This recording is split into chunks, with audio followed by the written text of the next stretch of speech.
What an interesting day this has been.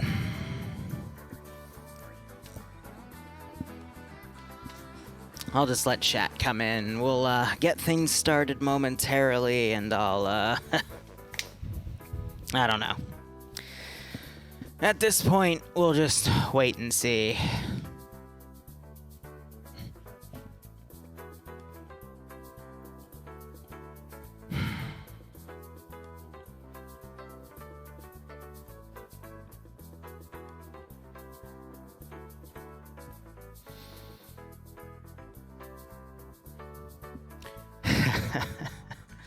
I almost forgot to disable TeamSpeak. Oh, it was already disabled. Sweet. Okay. Well, I mean, since I'm solo shoutcasting, actually, we could probably go... We can actually do it, yeah. And then we'll disable it once the death starts flying. Let's see. Let's get rid of Maz's tab right there. Let's scroll up to that.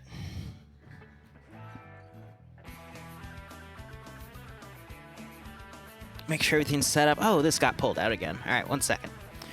Sometimes my share mat gets messed up, so I always got to readjust it because I get a little more antsy with this than I think. But otherwise, let's see. Everything going. No dropped frames. Let's make sure it's going on TeamSpeak.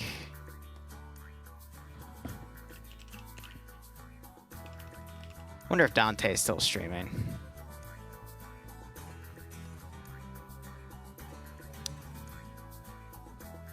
Okay, that is a problem.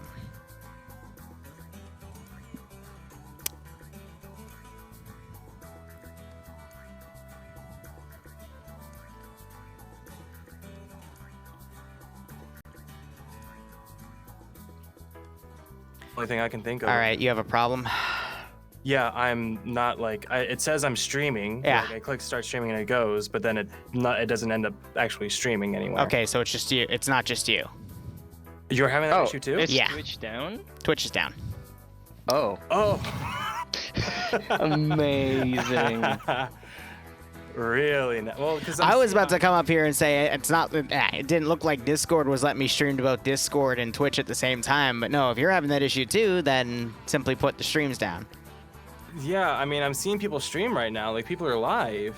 Yeah, so it means they started their stream. If you're already streaming, then it keeps your connection, but it's not allowing any current connections right now. This happened, I think, a year and a half ago for like 2 or 3 hours. Well, I mean, I guess we'll just vibe in here, and Yeah. I guess we'll check like every 15 minutes or so, and we'll just vibe and watch some shit happen. All right. Well, if that's the case, then I'm gonna switch to my live screen. Have fun. All right, this might be a VOD only. Excellent. Whatever. So that means I'll cut it out when we actually get started, which means I can just chill.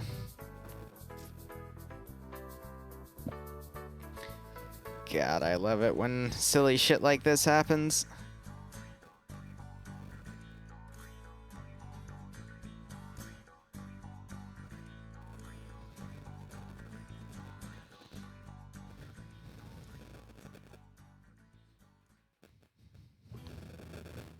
Maybe we were all banned. Who knows? Ooh, I got a copyright claim. What's that for?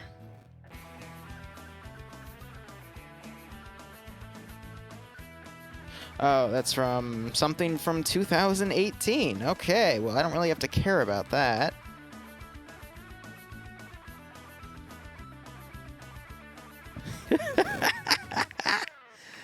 Oh, man.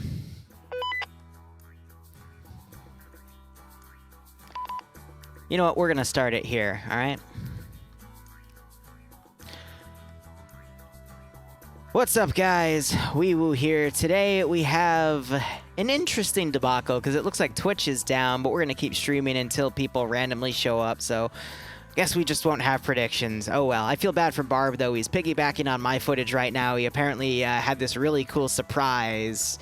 He has his computer dedicated doing some VR setup with a buddy of his, and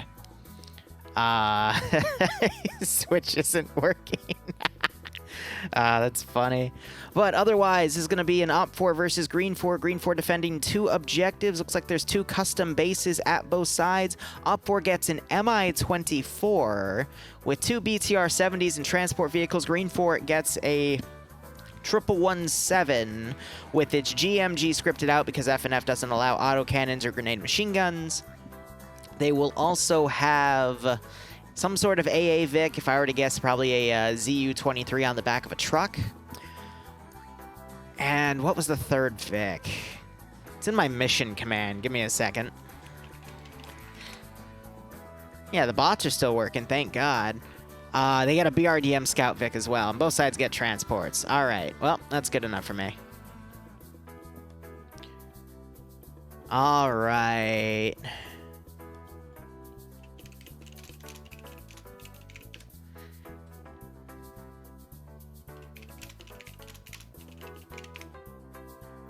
It's so funny. I mean, this happened like a year and a half ago, where Twitch went down. I was fortunately streaming at the time, so I wasn't affected, because how it works is if Twitch goes down, anyone currently streaming can still stream, but we'll see how things go. Nope, didn't mean to throw that across the room.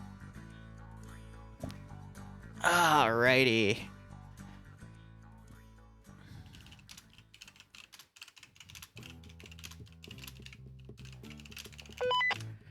All right, so there is T-Far starting. Let's go ahead and start the round. Just telling some people in chat how things are going to go. And otherwise, here we go. A little framey in the beginning. Going to turn on all of my stuff here. It's a little choppy for my taste. Be a tough one to do. And you hear people working on the T-Far channel. My frame rate is actually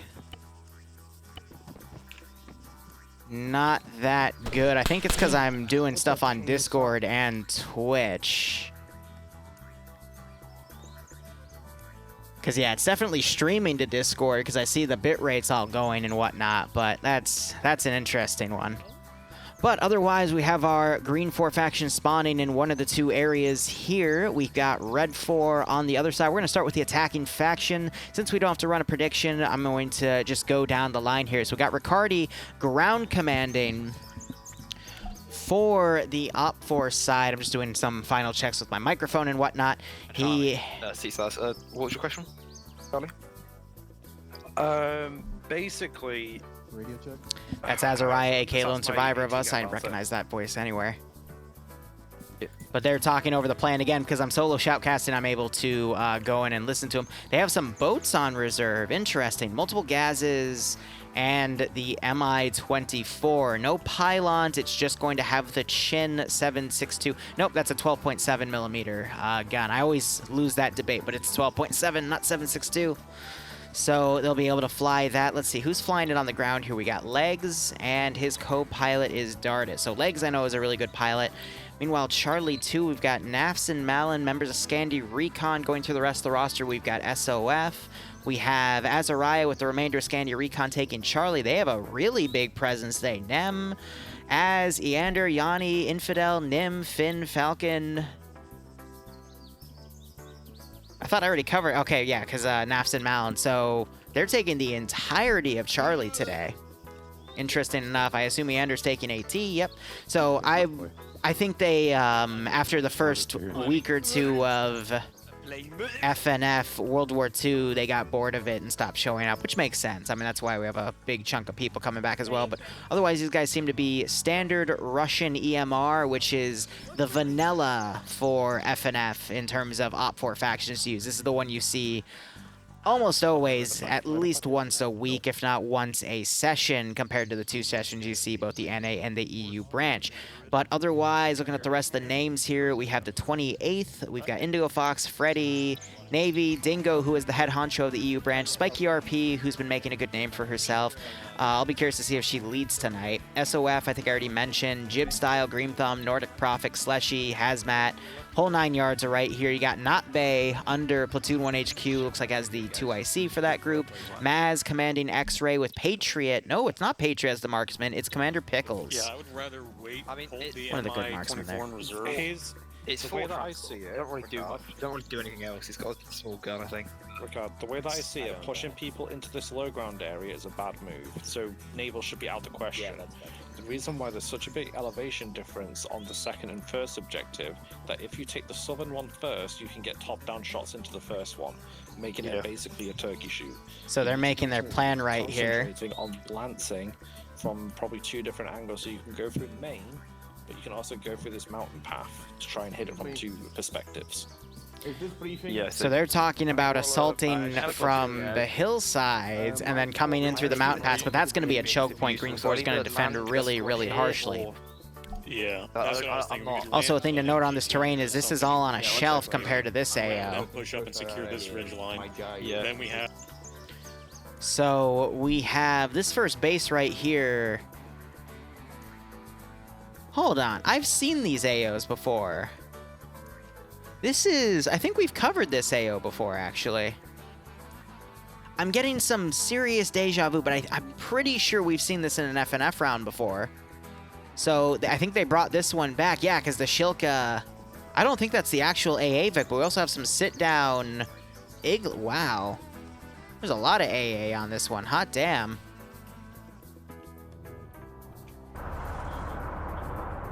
I felt like Op4 had more assets, though, but otherwise, Green 4, let's quickly look at their roster and we'll get a better in-depth look on these objectives. So Schult, a.k.a. Private Holt, he is going to be ground commanding.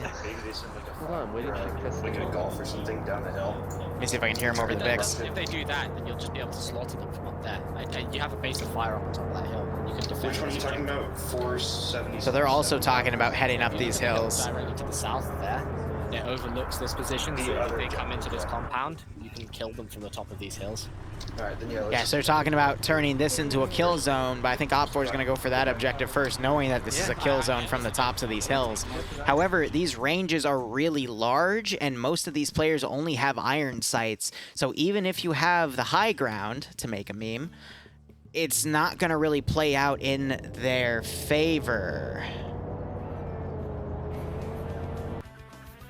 Are we live? Okay, excellent. Let's get this shit started. Thanks, Barb. Alright, let's run a prediction. Who will win? First round, Op 4 is attacking.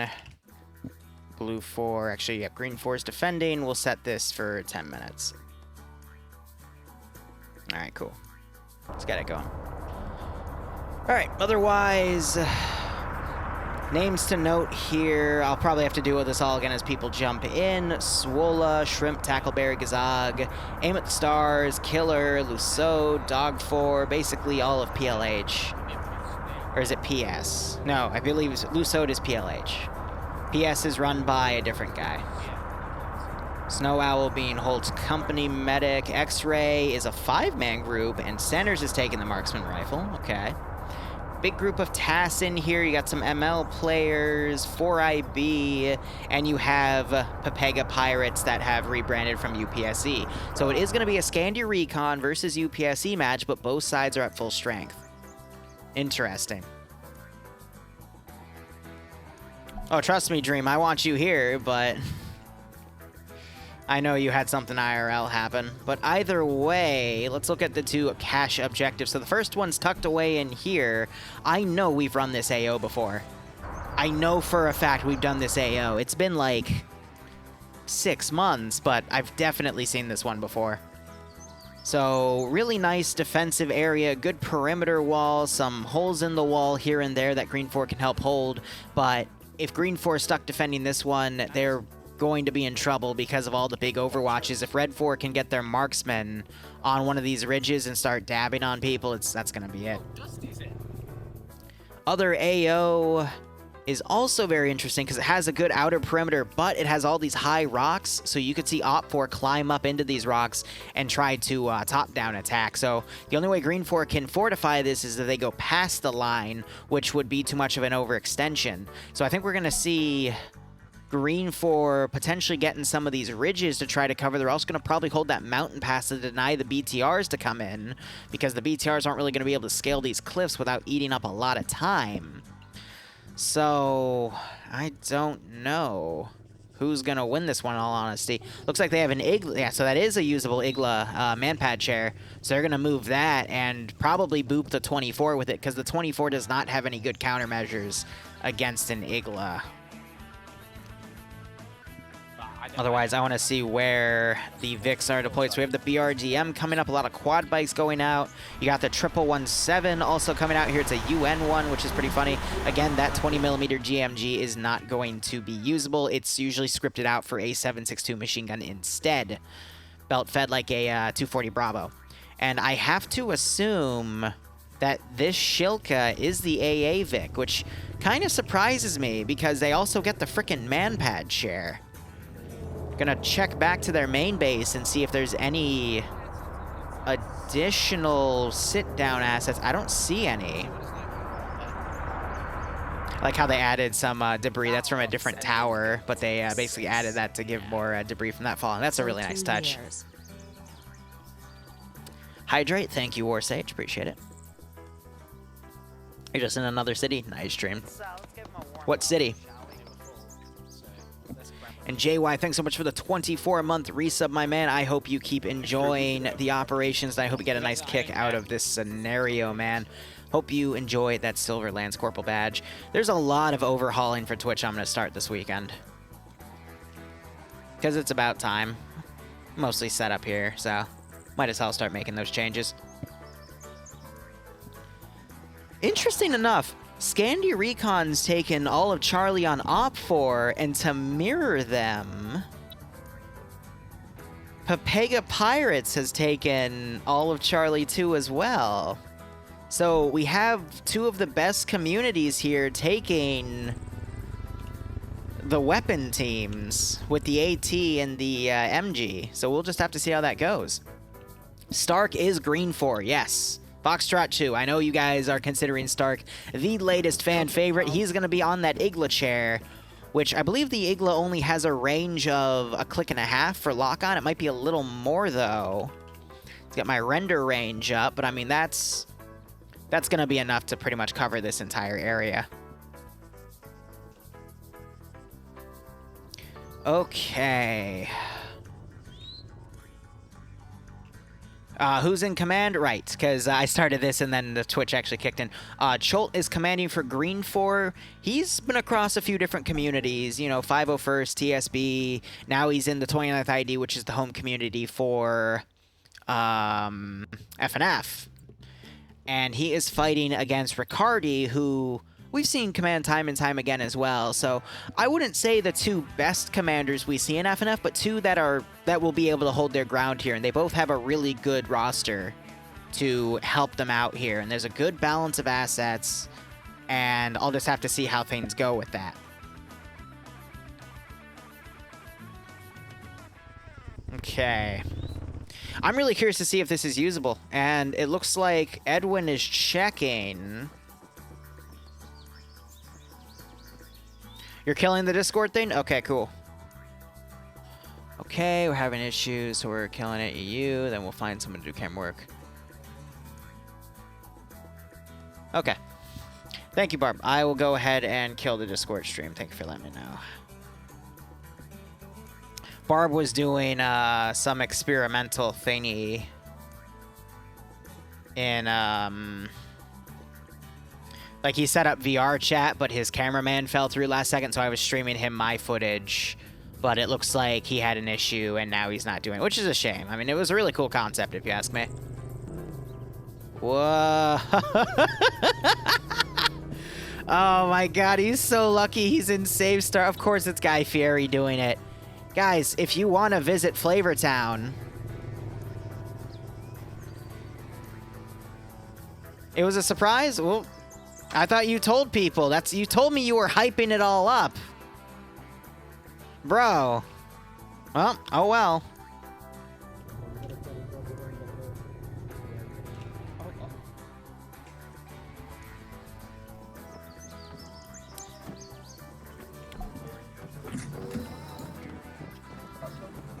Bravo.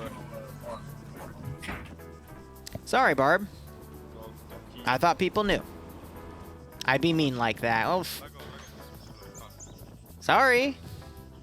I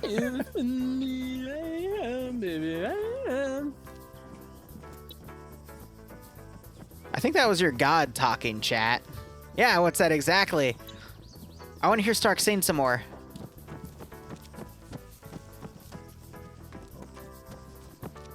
That was perfect. You got these nuts. There you go, chat. There's your god. Oh my god. That's great. Guys, I honestly don't know who to bet on. I do remember last time this mission was run, though, the attackers won.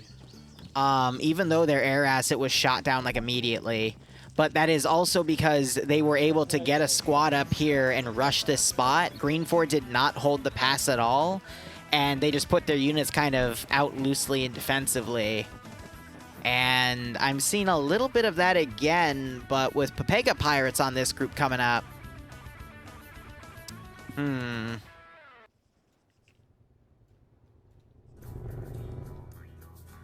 Yes, what's that? It is that one, because Op4 also has a big roster of boats here. And the boats, I think it was just as, I did notice this time they didn't say in the mission file that there were boats. So the whole reason Green4's defense kind of fell apart was they put up defensive units to fight against naval forces.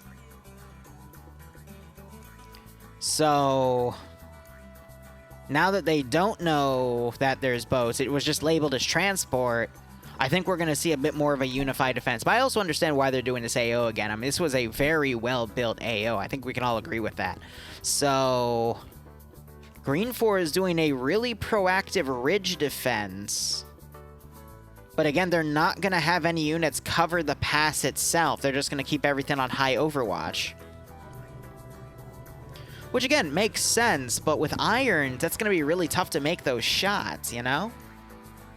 And Op4, I mean, doesn't really have a choice on where they can deploy, so I think they're just going to drive right up to the mountain pass. Excuse me. Ah, yes, the kidnapping furry highlight video we published today at noon. That was a pretty good one. I literally just walk up to the guy and shoot him in the face, and then just pick him up and walk away. And pretend to be him with his stuff on. It works quite well. I do agree, Marcus. Ridgeside defense can go either horribly or really well. I mean, that's usually it for Arma, though. There's no in-between, right? 139 on attacking, about 70k defending. All right, so most people favoring the attackers. I'd agree with that call. Helicopter to the south, I think. So you hear these guys calling out the helicopter. Helicopter to the south. F. But it's heading off to the right. I gotta wonder, it looks like they have recon loaded in there, so they're gonna drop them off somewhere. And they have their own X-ray driving up to this hill. I remember there was a big fight for this hill, and I think that's what the helicopter's trying to climb up to. Uh-oh. Boys, you need to drive away before you're gunned down, because a quad bike makes you very, very exposed. Oh, no. Oh. Now the marksman's going for it. Holy crap! He just... All right, I need to mute myself real quick. Holy crap. I've never seen a helicopter do that well. Oh, this is as close support as you can get, but if they can knock out the Green4 marksman early, there he goes. He's dead because of the rag. Oh, nope, the ragdoll saved him. Wow. You gotta remember too, that's 12.7 firing, so that's anti-material round ammunition, and now it's gonna land up here. They could, the X-Ray Marksman team could steal the Marksman, oh, well. I think he's dead. I think he's dead, guys. Well, it looks like Op4's not gonna get that Marksman rifle.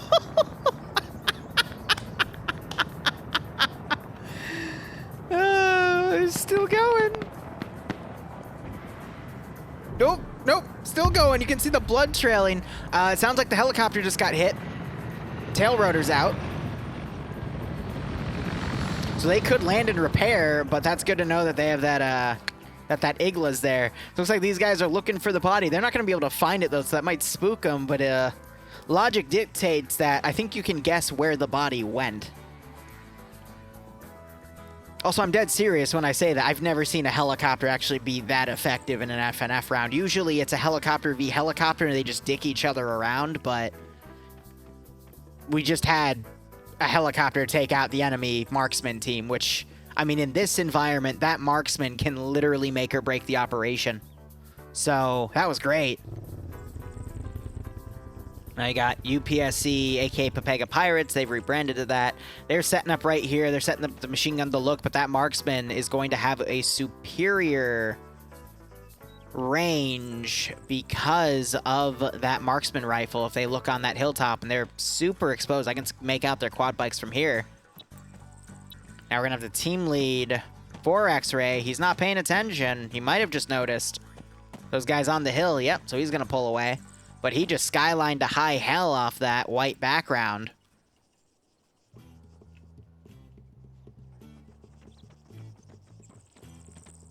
And now he's calling the marksman over. Real quick, we're going to look at the map here. Looks like Op4 has dismounted into 2 squads. The BRDM is, for Green 4, has been completely redeployed. So we still have the 117 to worry about in this AA vehicle. I don't think it's being used. I think instead they're using an Igla chair. Now, this is where Pickles is going to really shine. Looks like Pepega Pirates are trying to range up some Grenadier rounds, but again, the height of that mountain, there's no way. Because eventually gravity takes the round. There's just not enough force going behind that round to get it up there.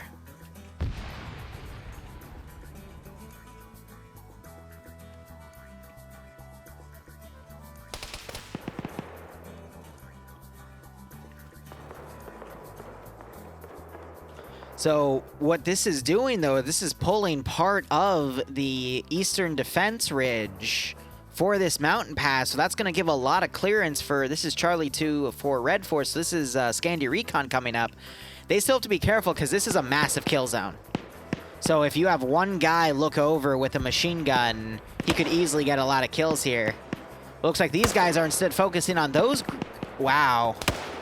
So these guys are going to focus on the other ridge because Op4 has gotten up to there. They now have the high ground. They're going to start taking pot shots. But this could potentially let the entirety of this team get right up to this ridge. But you've got, hold up, Arma Jesus has spotted guys. He's trying to hit them with his red dot here. He's taking return fire. But he similarly doesn't have that much cover. They have a little bit of a ridge to work with. Now you're seeing this machine gun fire, so this marksman needs to come over and assist. Looks like he's just got some hits on this one guy. I do that all the time too. You basically look all the way into the ground to lower your attack profile and cover your head. I do that too, so I'm not going to complain about the metagame implication. But that marksman needs to go to work and take these guys out. It has the perfect angle. It shouldn't feel pressured. Ooh, great headshot right there. And this is forcing these guys to pull back. Another great shot on Bronson here. He is now crippled, and we just saw more shots come in. They're trying to finish him off. He's going to quickly go prone. Might be able to get away here. This guy woke up as well, but this is all alleviating pressure for Scandi Recon to break through Pepega Pirates' line to attack this objective. Again, those are the 2 communities. Charlie 2 for Op4 is Scandi. Charlie 2 for Green Force Pepega Pirates, and I give them so much attention because they are... honestly, I would say the 2 best communities in FNF. GLs also aren't really the most effective thing in FNF purely because the armor values that they use in FNF allow them to shrug off a lot of explosive damage. You have to get your shot to either be a direct hit or within a meter for it to kill, and within a few meters to usually get him unconscious. That is not stopping Bronson, though. He just knocked somebody out. That was Naps, who did get a kill already, so he picked off someone on the ridge here. But Op4 has a big chunk of numbers here, and they are taking these ridges in force. I think it's going to be it. Because with these defensive lines, Green Force trying to make defensive lines in the low ground, conceding the high ground to Op4, and Op4 still has their marksman. But even if Green 4 had the marksman right here, from here to that hill is questionable, but from, you know, all the way to these ridges and whatnot, I don't think the marksman had the range, because that is literally getting towards like 700 meters to a click out. That would be a very difficult shot to make. So you still have Bronson up here trying to hold the line.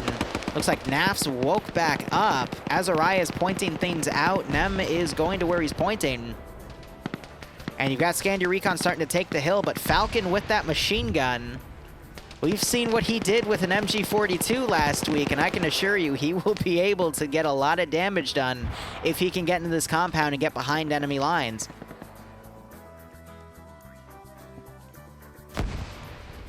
So Green 4 are trying to maneuver a BRDM around. I'm not seeing them move it in to try to flank. It's more or less they're trying to move it on the rear line. And we are seeing a little bit of a deployment over here. I do want to see what they do with that 1117.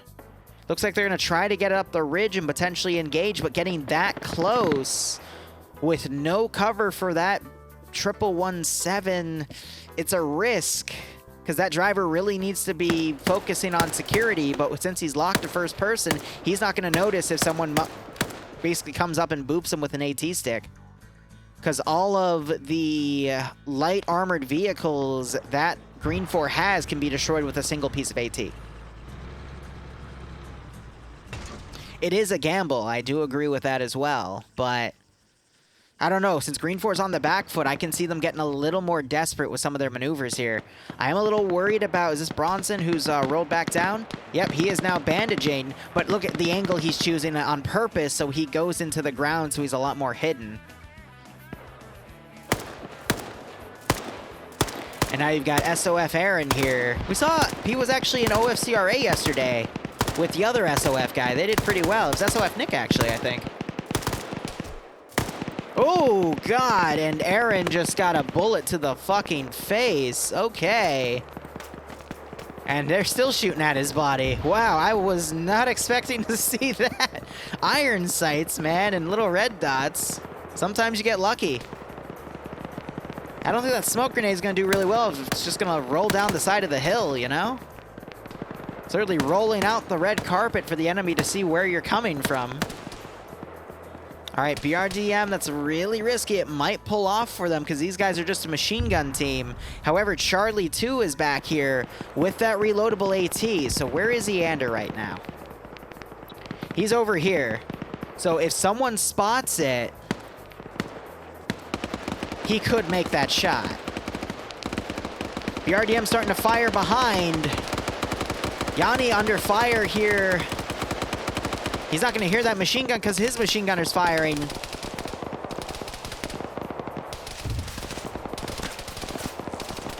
So he is bleeding. They're identifying that BRDM now. Nimia not really noticing here.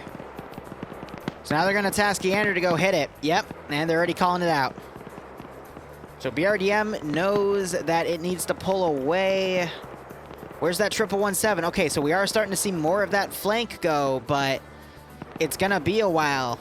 Meanwhile, MI-24 coming back to make a close pass. It could also hunt down the BRDM because its chin gun could actually do some damage there, and it might actually be looking for it.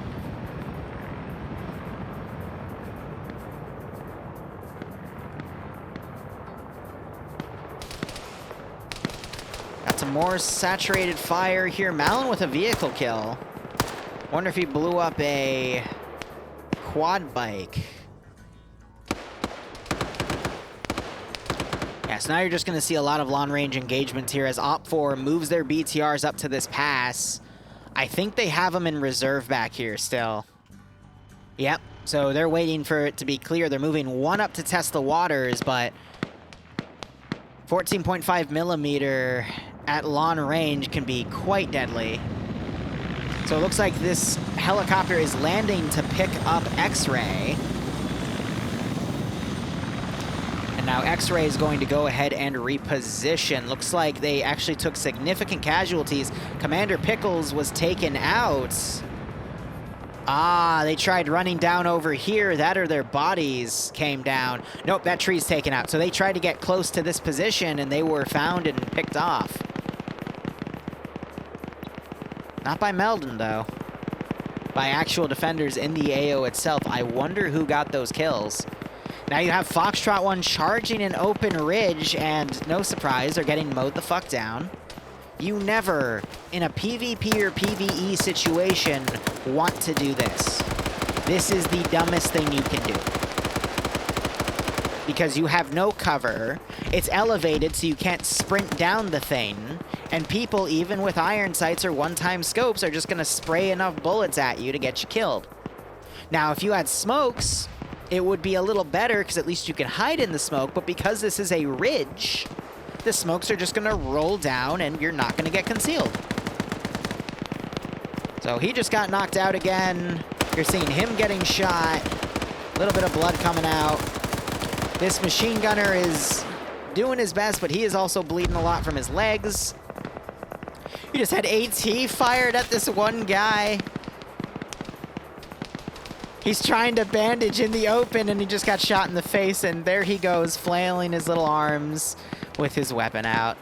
And there he goes, also knocked out. So yeah, don't do that. If they wanted to come off this ridge, what they should have done is the team on this ridge should have stayed here and provided fire support and overwatch for infantry that should have come off of this ridge, followed the BTRs in, and staged from the low ground. That would have given them the most tactical advantage. How would you word that?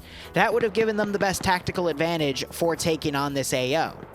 But instead, you're having the Overwatch element, or at least elements that were on it, charge this AO. You even had it happen with some of the X-Ray element. And they lost their marksman, which I would argue is the most powerful asset on the field right now. So now it's going to be up to Scandia Recon to hold this ridge as the main force here comes around before Green 4 can get this flank attack in and cut off this group from advancing, thereby stalling the game out. Now we still have about 35 minutes. Ooh, hold up. You got the vehicle coming over. And again, it is picking people off of the quad bikes. Someone just got hit right there. They took out one of the guys here. He looks like he woke back up, though. But that is exactly what this Mi-24 wants to be doing. It wants to be watching the flank of these attack vectors, because it knows if it comes into this AO, it's going to get shot down by AAA. So, who's the pilot? It's G-Legs, right? He is doing an exceptional job, and Dardis is doing a great job gunning as well. I'm surprised it's not registering Dardis' 2 kills, but it did register his vehicle kill, though. But they're doing well by holding this, and I think they're here because they deployed X-Ray here, but X-Ray just got picked off. There's both of them dead. They're able to get a few kills along the way, but that has halted. Ooh. This is a really bad spot to be in because now you're getting into the AA range.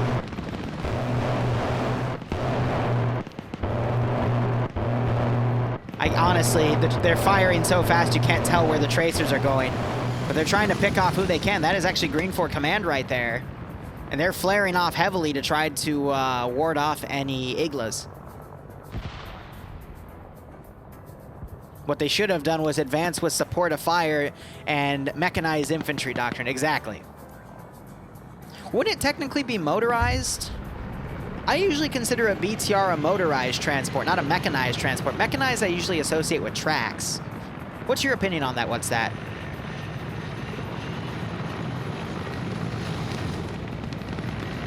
Otherwise, MI-24 is continuing to do orbitals around here. It's going to pretty much halt that counterattack that Green 4 was trying to push. Yeah, I think for like a BTR or a similar APC like that, it could be used interchangeably from motorized to mechanized. But I am curious about What's-That opinion, because even though he can be grumpy, he is very, very well-versed in not just ARMA, but in military doctrine in general.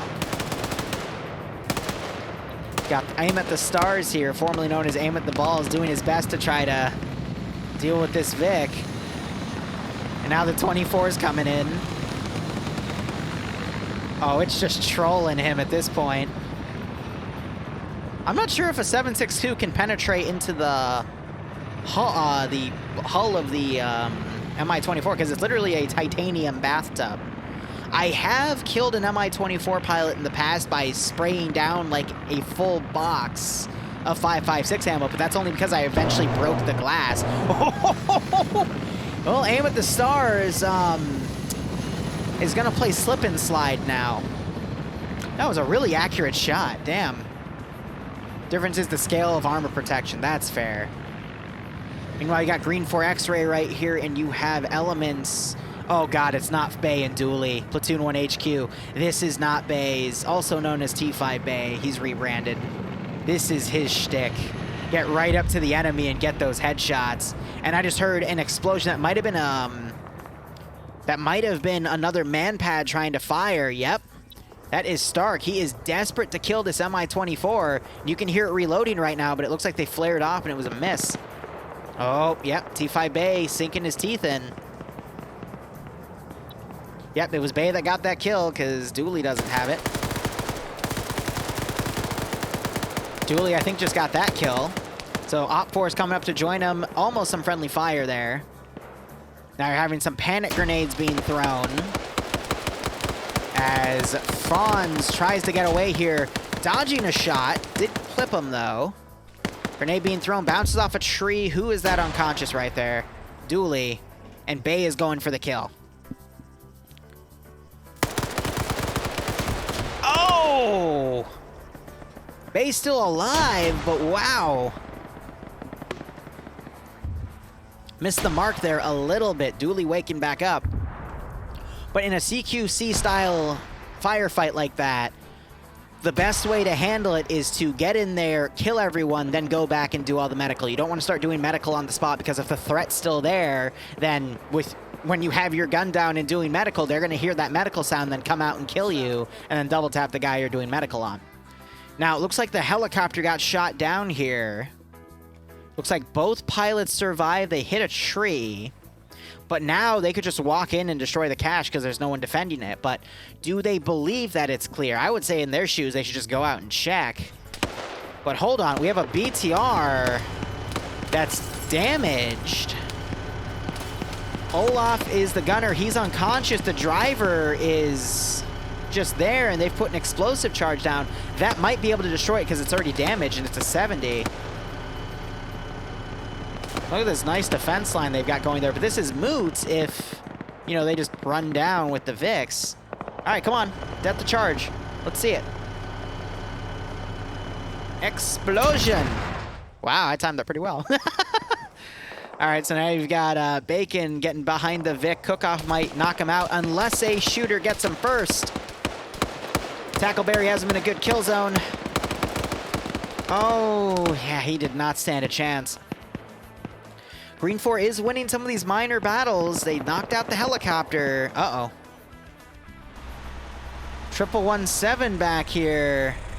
Just sprayed down. Is this the command element back here? Two guys down. This guy's been the Vic by himself. This was elements of Alpha 2 back here.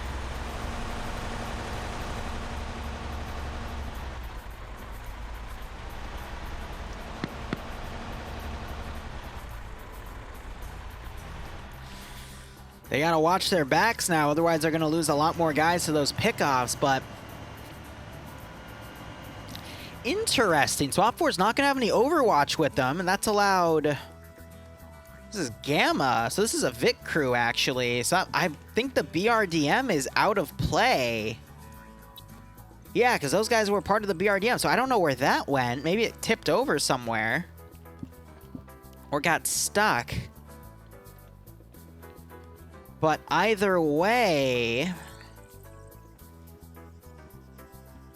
Numbers-wise, Op4 definitely has the advantage right now, but that could get minimized by this Vic slowly coming up the back line. What are you doing? You hear a Vic, right? That is an enemy Vic. Hey, son, it is going A-okay. Pleasure to have you here.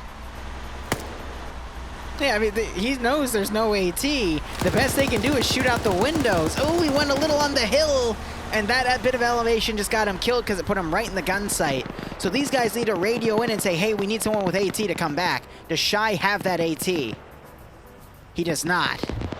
But he has the long-range radio to go ask someone to bring AT. Otherwise, Op4's beginning their attack. They're getting a little bit of a flank from the ridge here by that Gamma element. They're now taking heavy fire. Ghoster gets knocked out, and he starts to play slip and slide. He did manage to knock someone out down there, but there's just so much Op4 down there that I don't think any little element is going to be able to really assist because they only have 30-round assault rifles. Some double taps coming in. Oh, but he is immediately knocked out again, and he continues to play slip and slide. Ooh, another shot. Another shot. See, slip and slide's really fun because if he gets killed off, then his ragdoll's going to continue. See what I mean? Oh God. Oh, Jesus. Ghoster, I don't think your legs are supposed to do that. But it looks like Gravity still wants Ghoster. Ah, yes. Oh, nope, he ragdolls again. They're shooting at his body. I don't think that's good for your legs right there. He looks a little more flat than usual. Oh, God, how many bullets can this man take? Oh, there we go. Sliding off into the ether, and he gets caught a little bit, and he's missing an arm. Well, could have been worse. Could have been worse. Red is Op4, green is Green 4, or also known as Independent. You're having the pilot and co-pilot start to breach this compound. I think they're going to find it and mag dump it to destroy it, so that means that this is going to be the major fight. Oh, no. Oh, no. Op4 didn't see it coming. The squad Alpha 2, so Shy with the radio did not radio the fact that this Vic was behind them, and that Vic just tore apart some of Op4's defense line. AT finally going in and eliminating it. I don't think it actually did a lot of damage. I only see one body here. It looks like it prioritized the AT guy. And Eander got the AT kill. He was very quick to the draw. Explosion going in. Knocking that one guy over. Hot damn.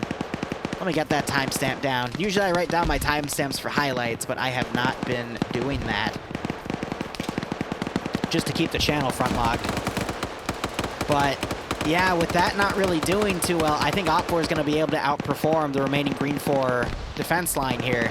And you're starting to have these two guys look for the cache because, again, they don't know the specific position of the cache. They just get this general black area to look.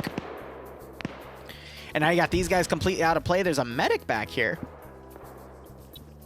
It's Logan doing Logan things. Logan is a lone wolf. He likes to run around and get behind enemy lines and do crazy stuff. But this entire Op4 element, excuse me, Green 4 element is going to be out of play. These two Green 4 guys are completely out of play. G-Legs, I think, just found the cache, so they're going to mag dump that. But first, verify that's completely empty. And you're just having Op4 running up to this position. By the way, their names aren't coming up because I think after a certain elevation point, people's names just don't come up. Because we saw G-Legs' name come up down there, but I guess with the, because they're so high, it just doesn't want to cover it, you know? So we're having a lot of gunfire here. There's a lot of trees. They could follow this BTR in, which looks like... Nope, doesn't. I thought that was a damage texture, but it wasn't. Ooh, Benario got kicked. That's unfortunate. He's one of the guys streaming on the multi if you want multiple perspectives. I'm honestly surprised that no one's in this Igla just dumb-firing missiles. Even though you shouldn't do that because Igla rounds don't do shit against infantry, I wouldn't put it past FNF to do something like that, in all honesty. You're hearing the RPG fire. They're trying to take out people on this tower. I do remember last time they said these towers were set to invincible, though, so you couldn't blow them up. But now you're starting to have Op4 get on top of this position. This is Scandi Recon leading the charge here, as you also have infantry coming from this angle. Also, I think all of these black things are individually placed trees to give more cover here, because these trees normally don't exist. So they gave that some more, they put them there so that Op4 had more cover to run in here, I guess, for a balance thing. But yeah, Green 4 are starting to do a counterattack here, but I think it's going to be too late. Now you're hearing Op4 putting grenades on that cache. They're eventually going to have to start mag dumping it. But I don't know, with just the sheer amount of Op4 we have remaining, and we only have about a full squad left for Green 4. It's Bravo and then some elements of Gamma and Foxtrot. Foxtrot's a weapons team with machine guns. Gamma's a vehicle team. That was the crew that was Ghoster and his battle buddy who were in the BRDM. Actually, no, it would just be, because we saw Ghoster die, so it's his battle buddy only, Adrian. Because he died sliding down that ridge. And now you also have, oh yeah, Melon up here. He's taking fire, though. But he's got a machine gun. At this range, it's going to be a little tough for him to get some kills, because he actually only has an iron sight. Looks like some trenches were dug here to try to slow the roll here. This is round 1.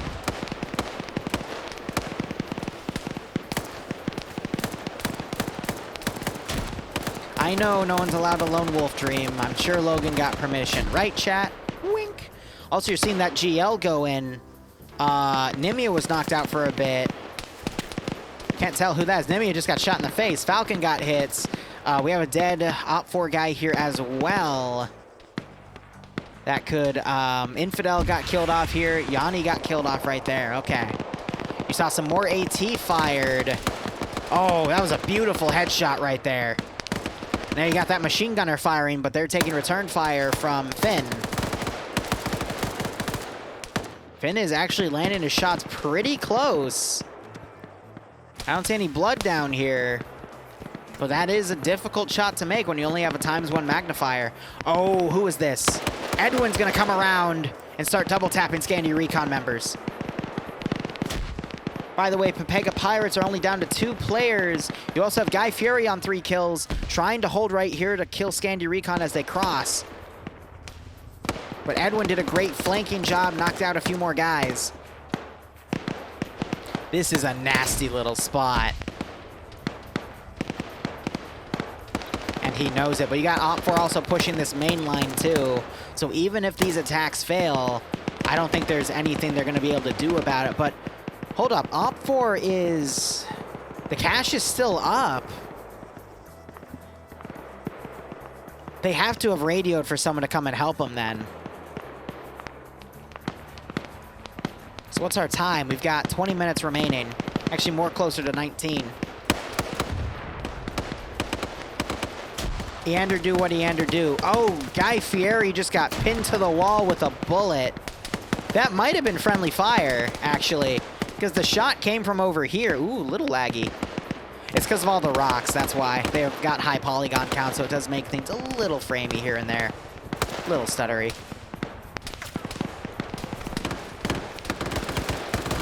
Dodololly, or Dope-Dololly, just got a second kill, actually. Spraying down this line, and you have a counterattack by Green 4, finally getting on the rear line here. Ooh, this could work in Green 4's favor here. They still have a lot of Op4 guys to deal with, but this, if they are successful here in taking out a decent chunk of guys, this could turn the tide to give Green 4 more of a winning chance. And that machine gunner is going to town. Surprised no one's headshotted him yet. That driver's doing a really great job microing. Again, they don't have first person. Just heard some AT get fired. That was Eander firing at a group of infantry again. You got command running around, but these 2 Green 4 guys are not paying attention. If Sam was to look left, you might be able to get it. Not sure if the gunner just died or turned in. He looks dead. Nope, through the window right there. They're spraying through. They just knocked both of them out. Great shooting. Now he's using his handgun to try to pen. It'll still pen. I mean, that's a thin sheet metal shack. And we got more Green 4 coming on the rear of Op 4. So Dog 4, I think, is actually getting blue on blued there. Technically green on greened.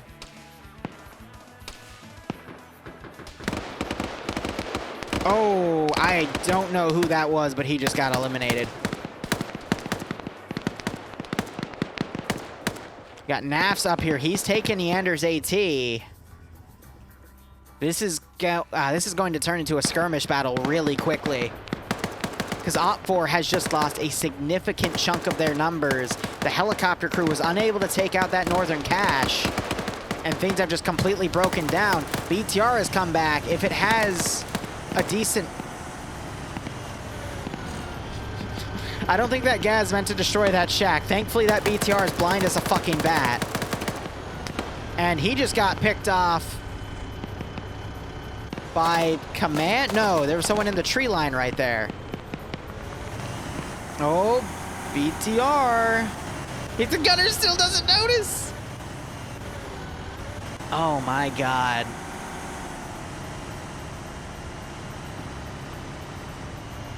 Ah, yeah, so you killed Pepega Pirates and you found their AT. You're both using RPG-32s, that's why. He's now gotten in the back of the Vic. Who is that? That's Sackleberry just chilling. This is looking a little sketchy here. Azariah now breaching.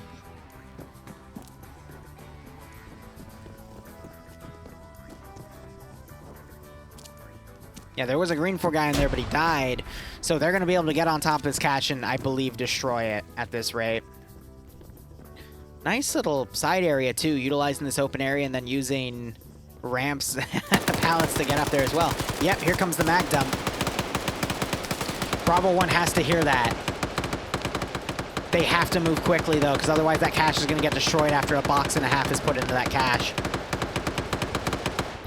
We got Drago running over.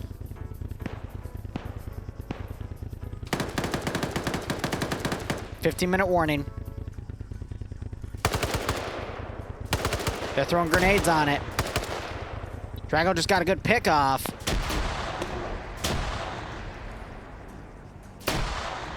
Do we have an explosive specialist live? No, we do not. Tripwire flare just went off.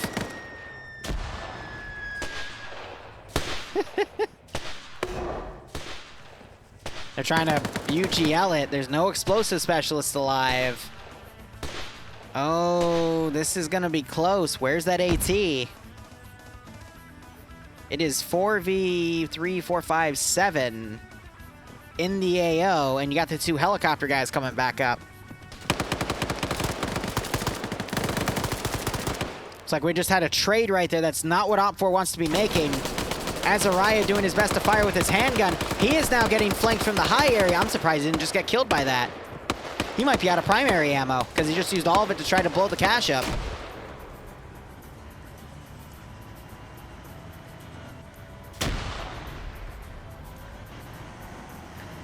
Might be up to Azariah to clutch. Does Edwin still have his AT? He does. So that's the solution for the BTR.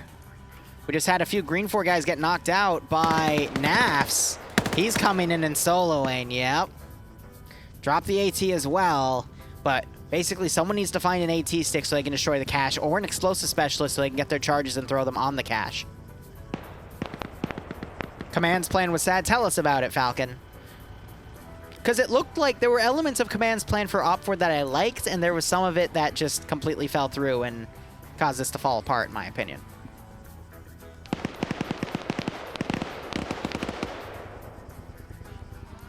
Hearing some more gunfire. Azariah's come around. We got the Vic right here. Yeah, right, Falcon? Oh, Azariah just got picked off by that PKP. Despo getting his first kill. Ah, this is not looking good for Op 4. It's gonna potentially be an upset here. We have Logan getting behind command. Really? Did you see how many hits? That was 5 rifle hits and then 3 handgun hits. I am incredibly surprised Logan did not score that kill. I mean, he eventually did, but wow. When you get a hit, there's a blood splatter effect.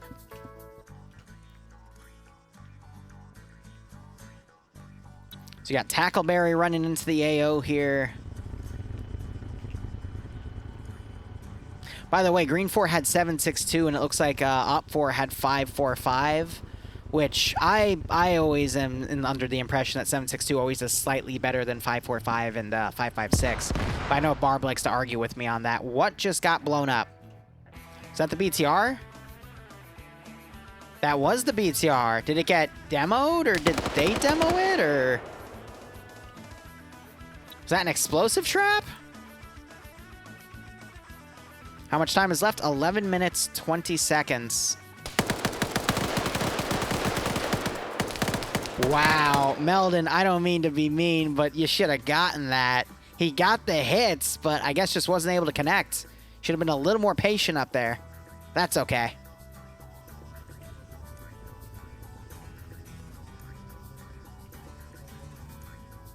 I mean, that was 7.62 versus, what, a 5.45? Yeah. That was a PKM. And he had the height advantage, but he sprinted off the rock and found him. That's why.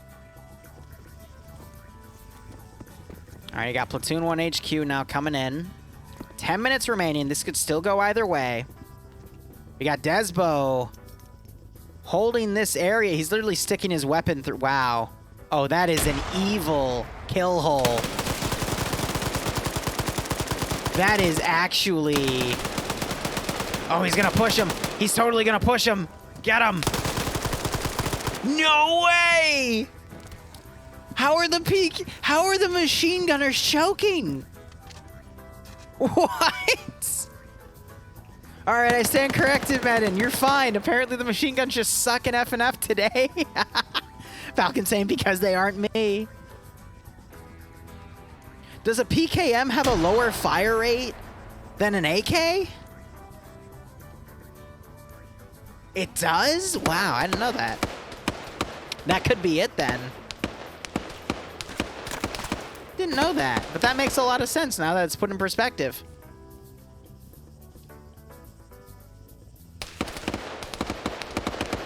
You don't charge with an MG? Yeah, tell Falcon like that. Falcon that.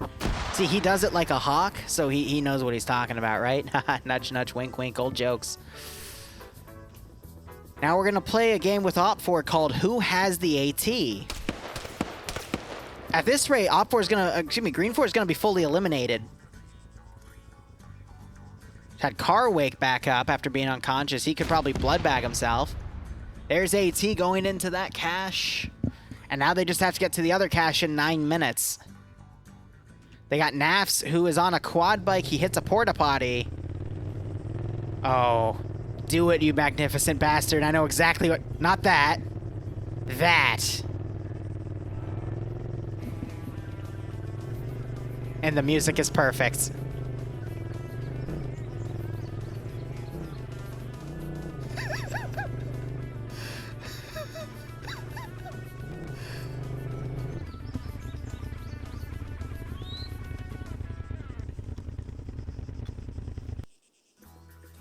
Yeah. Yeah. That could not have been more perfect. All right, let me write that timestamp down. Oh my god. Oh, I don't know who Carr just Hillary Clinton'd right there. But whoever that poor Green 4 guy with the blue face mask is, I'm sorry that you committed suicide. I was gonna say it was Holt, because I know Holt sometimes wears that mask. Yeah, Green 4 eliminated. GG.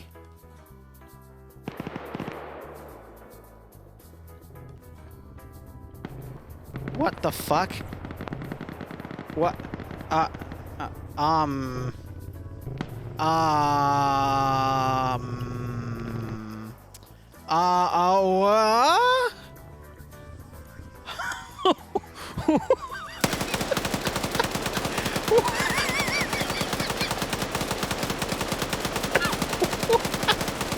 Of course, it's Bay. It's Bay. What do you expect? What do you honestly expect? I don't know. Yeah, he just blew it up. In his shoes, I would do that too. Yeah. Yeah. Okay. So Op4 won that by a thread. But wow.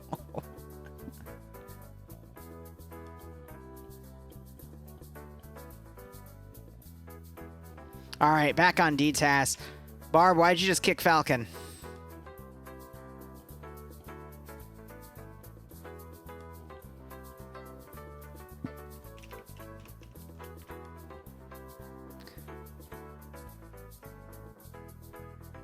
Okay, no, that's fair. Falcon, don't say no to when the moderators ask you to do something. You can't say no, okay? Don't do that. You know better. All right, let's get the payout done. Let's play Fonts. Oh, right, I meant to play Despacito, but now I'm streaming, so I can't. All right, so give me 1 second. We're going to go into intermission. And, of course, if you're subbed, you get to listen to me clack on my computer as I change up all my commands, and we can have a conversation about what happened. So what do you guys think about that? That was that was a pretty interesting round. I think it was a great balance of memes, good tactics, bad tactics, some kick-ass helicopter action, and just a mess. Just a mess of a round all in all. It was pretty good, though. All right, this is round 2. Let's go ahead and look at our round and what we got here. The map is Kujari. It is Op4 attacking 3 destroy objectives with a 15% numbers advantage. Awesome. All right. It's attacking Blue 4. It would be 3 Blue 4 caches. 4 has a 15% numbers advantage. 2 BTR 80s. Let me fact check that real quick. 2 BTR 80s, an MI8 in transport.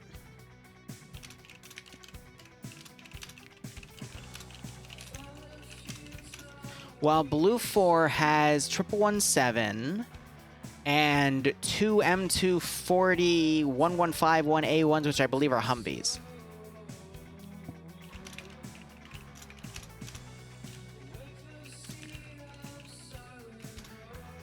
All right, let's go ahead and look at the map.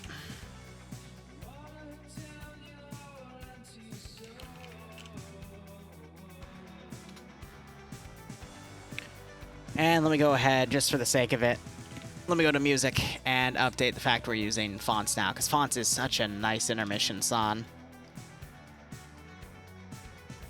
All right, let's go ahead, take our spectator slot, and we'll see how things go. And Barb is schooling Falcon. I would say Green 4's plan wasn't bad. It's just Holt put too many forces to defend the road going down to the northern objective. And in the... Ooh.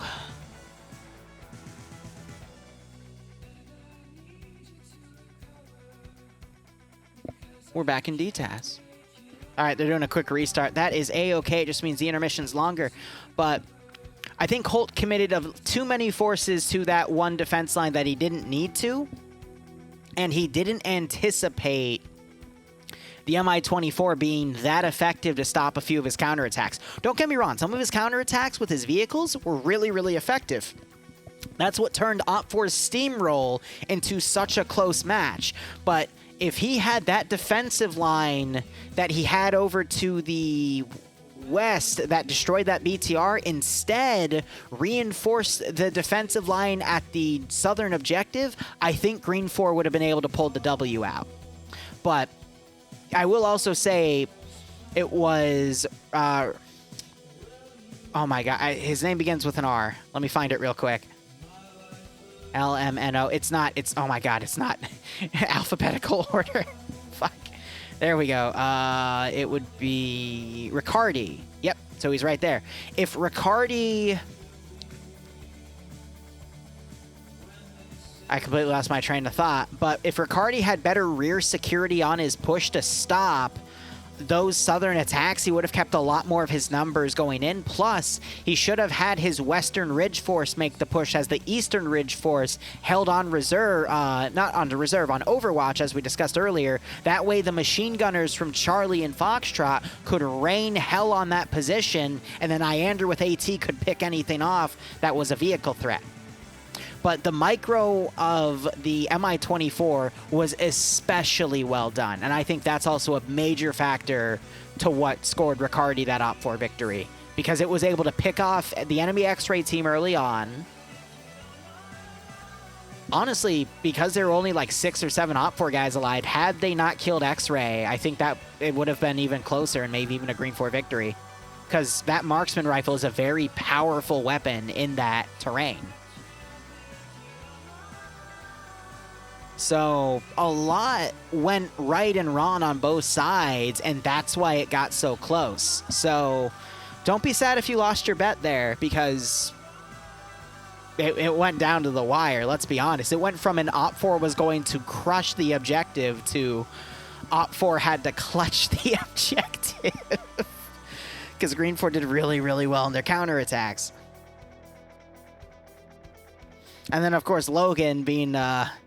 the lone wanderer as he is, Hillary Clinton is the last Green 4 guy. And then Bay goes to space with his, whatchamacallit, his quad bike. Isn't that crazy how that all works out? All right. Here, I'm actually going to jump down to their channel. Let's have a listen. I'm pretty sure it's bugged and you'll basically just disconnect. The server doesn't exist and your client's just waiting for something that's not going to come. Yeah, I tried logging in with the... Oh, yeah, that's true. Yeah, the server was just fucked. Okay, yeah, guys, rejoin. Yeah. Everyone click disconnect. Everybody rejoin. Okay. Disconnect, rejoin. Yeah, it should be. Not sure if you heard, Barb. Disconnect and reconnect to the server. It bugged out. I'm just gonna be vibing until NA. I'm not really in the mood right now. That's fine, bro. See you in NA. Red.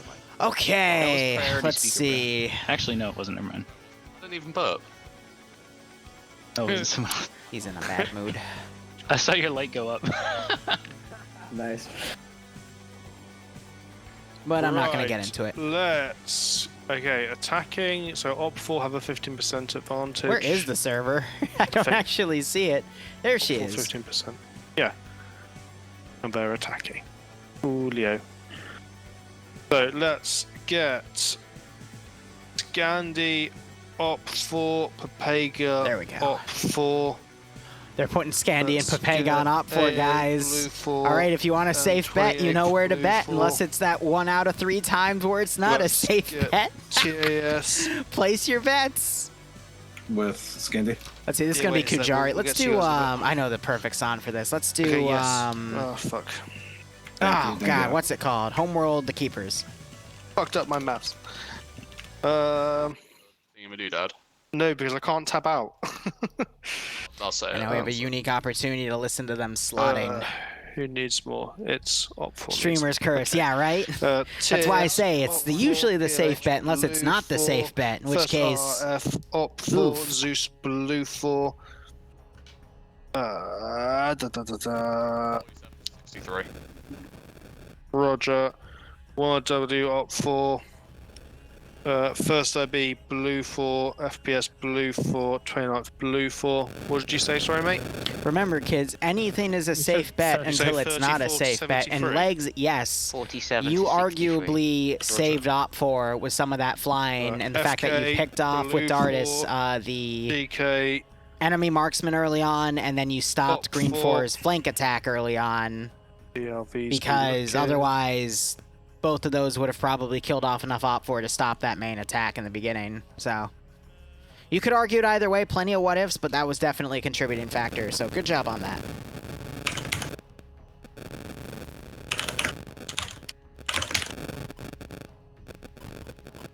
All right, let me go ahead and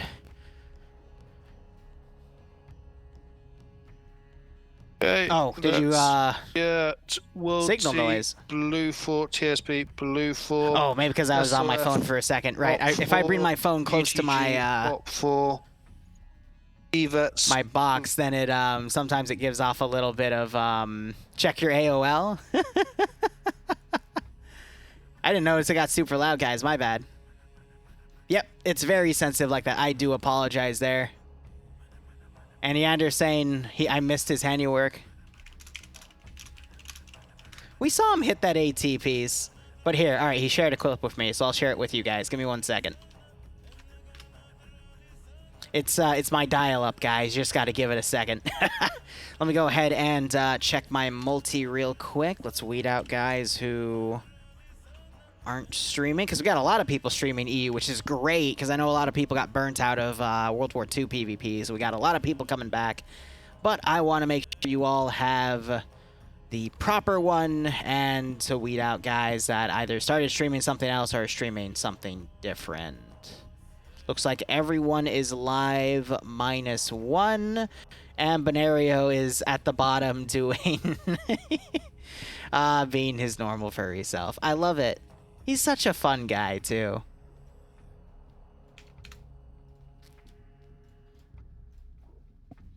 I'm glad, because, I can't believe I'm going to say this, but all of the furries that are active in Arma are all good people that I've met so far. There's probably a few bad ones out there, but they're all really chill. And that's rare, because usually in other communities, the furries are some of the most toxic people you will meet, but Arma is a rare exception. But I'm sure Eander did a wonderful rocket hit in that clip.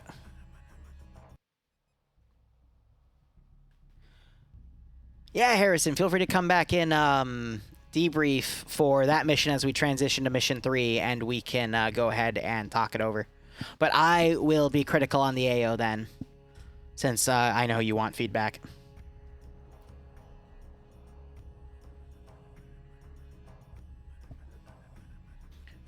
Don't got to Altus life at 3 a.m. Legs, what does that even mean? Also, you have a Wojak emote. Oh, I'm jealous. Oh. I might steal that, because that is actually... I need that for armor reasons. Legs, can I steal it?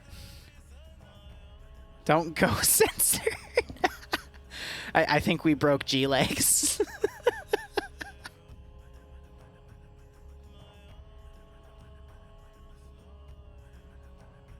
Yeah, so Infidel, the reason you didn't get killed as you pushed up that ridge, because it was Pepega Pirates up there. They should have mowed you down. You became an affiliate? Nice, and you put all of... Oh my god. You took all of the fucking... I love you. I love you. You took all of the fucking current memes and you put them as your emotes. That's so smart. I gotta get back in the emote game, man. I've been saying it for like a year, but I need to sit down and do it. I'll have Bloodwing force me. Actually, I need to keep my voice down. She might have just heard me. Anyway.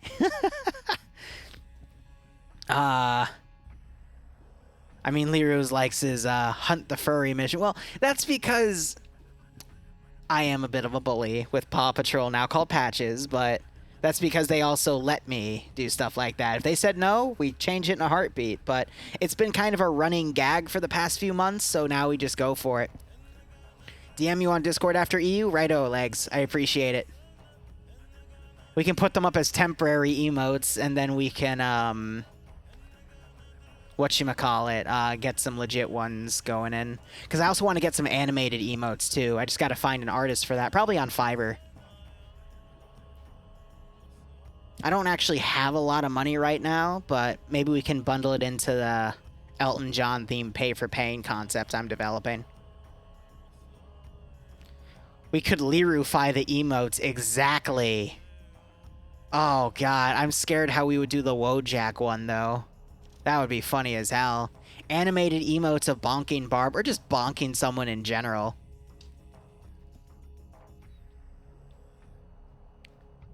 Okay, actually, I have a lot of purple guy emote. I mean, we might as hell do a purple guy emote. People are probably going to get confused between Five Nights at Freddy's and my channel with those, but I'll have to explain every time. Yeah, we have it because that's my go-to horror thing. It has nothing to do with what's actually going on.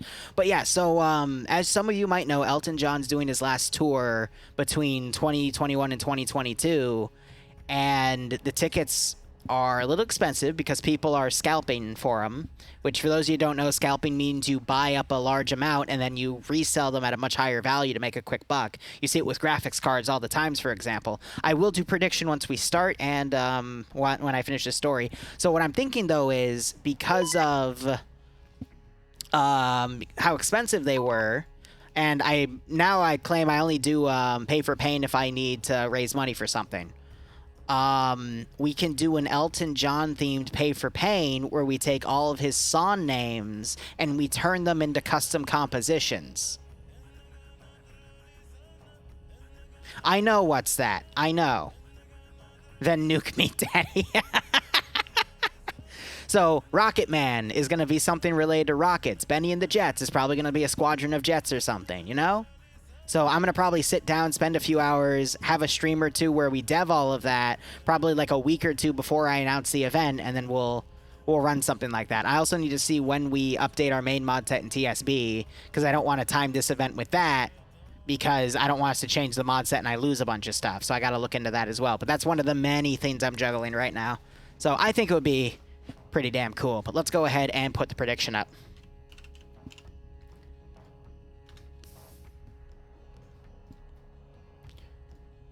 All right, who will win the second round of EUFNF? And from the sound of T-Far, that tells us that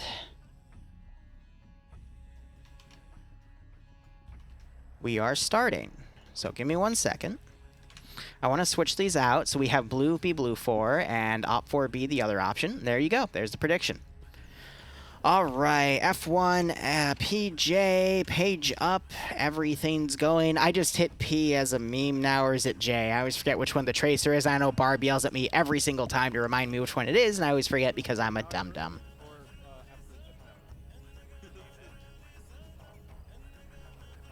At first it was like, help me pay bills so I can make armor missions, and help me pay down my payment for my house. Now it's help me go see an Elton John concert. I know, right? But basically the money will go into that, and then the rest I'll probably put as a down payment for the mortgage because, well, we have to do that. But anyway, let's get into review for the operation here. So we've got Op 4 attacking. Op 4 is being led by Nemesis. That is a name I was never expecting to see there. Okay. It's not that he's a bad commander. He's a member of FNF. He's also, excuse me, a member of Scandi Recon. He also commands, not commands actually, I think Azariah is more the commander for Scandi Recon itself, but he's an FNF staff member. Nem, you want me to go grab people? And he's going to be leading this one. Interesting. All right, so I'm going to deliver a lot of scrutiny to him because I like to mess around. Either way, fun fact, never mention Yanni's mom around Nemesis, all right? He gets a little stir-crazy, all right? But anyway, with that out of the way, we've got Vargrant under him. His marksman is Afval. I have never seen him take that role, so I have no idea what to expect. All right. Edwin and Paladin are also going under there, 2 members of ML that are part of X-Ray. All right. Maz is going to be Platoon 1 HQ. That's why you can hear him talking and organizing things with Nemesis. We have Rodri, Jonathan, Short, Cheese, all under Alpha 1. Alpha 2 has Navy, Max, Spiky RP, Not Bay, Dooley, and Grab taking Bravo 1. Scandi Recon taking up in Charlie 2, SOF under Platoon 2 HQ with Melvin and Skip from 1RCC. And we have Tass, Pepega Pirates, and Pierce Fawn's Coac. I forget what group they are a part of. Oh, excuse me. It's 1RW. That's what it is. So a very good Op 4 roster. 2 of the most powerful communities, I would argue, in the same group. And being led by an FNF staff member that also does really well from time to time. Used to be one of my top favorites, but I will be honest, ever since UPSE showed up, rebranded as Pepega Pirates, and then people like Stark have come out, I will admit I think Nemesis is no longer one of the best. But he's still really, really good, but I mean, some of the stuff we've witnessed recently from certain players, I think, just kind of outshines what Nemesis has done recently. But again, still a very good player. I cannot stress that enough. Now, looking at their assets here, they got 2 BTR-80s, 2 transport gases, and then some transport gas trucks. These aren't the version that you can turn out of. Instead, they've got the 2 back hatches that you can turn out of instead. Otherwise, it would be like a little gunner position that a machine gunner can come out of. Usually, they would mount, like, you know, the PKP. Actually, no, it would be a PKM and the AGS, but they unscript the AGS as ammo. And they also have a transport helicopter, which, by the way, is being flown by Bazooka and Holton. But it does have PKTs on the side. So some 7.62 machine guns. Okay. And they've got this big RHS Blue 4 ammo box, which is interesting enough. Their primary battle rifle is the Croatian VHS or VHZ. I forget. It's honestly, people argue the worst battle rifle you can get in Arma 3 in terms of stats, but it's still a 5.56 weapon. If someone's doing well, they can still work wonders with it. But otherwise, a pretty good attack group. We also have old Soviet minefields. All right, I'm going to go looking for... Oh, wait, nope, there it is. Interesting. So that's an anti-tank mine. Huh. So are these only anti-tank mines?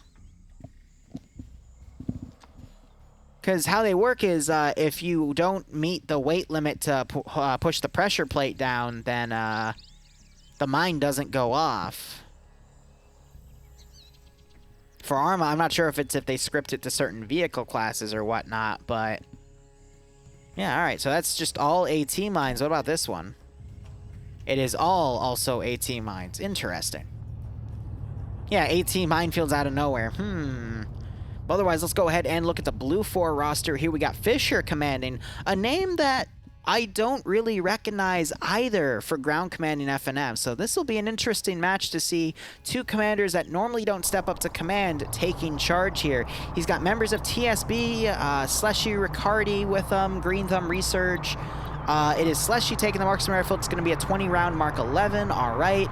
Mello taking Platoon 1 HQ. Whoop, didn't mean to click that. Jib. Falcon apparently used teleportation. I don't know what he means by that, and at this point, I'm too scared to ask. He DM'd me on Discord.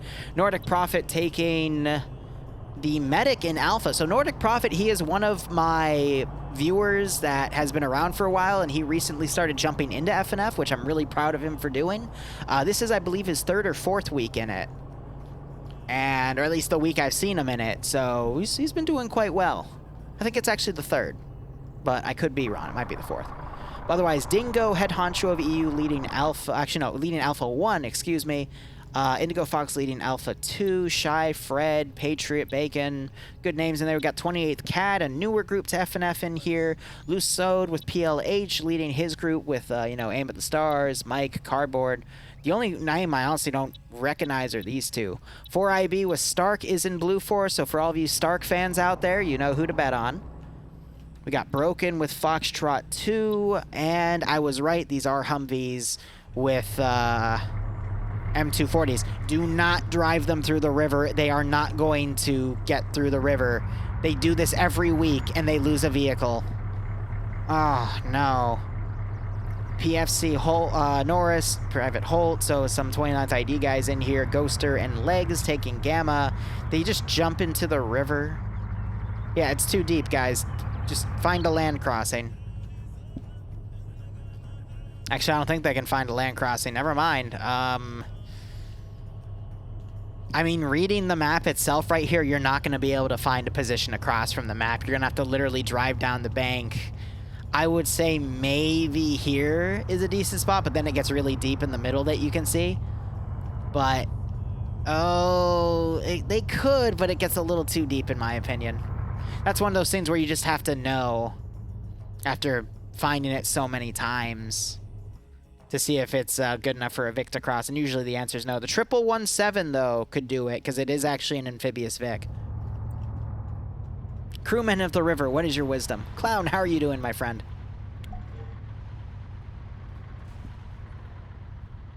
So what happens, Don, is when you bring a Vic into the water, it floods the engine. So the engine starts taking damage after a certain amount of the Vic is sunk in. Usually that's determined by if you get the engine block, or at least where the engine is, under the water. And that's when the engine starts taking damage. Now the engine will keep running until the engine turns red, which will only be... Hello, Liru. How are you today? It's only about 5 seconds, if that, for the engine to go from perfectly healthy to red. So it's a very short window. And when you hit water, it reduces your speed pretty hard. So you could technically run it through, but there's also the chance that you get caught like right here with your engine coming out of the water, but you took enough damage for it to kill the engine. So Vic Crews could still then repair the engine and do it, but it's tough. But it doesn't screw with any other variable, it just screws with the engine. Extra cooling, yeah, right? You flood the engine. Mr. Cool, or excuse me, Mr. Squid, my bad. Thank you so much for the 4-month resub, my man. I am doing fine. I hope you keep enjoying the operations, and I hope you get a kick out of this scenario.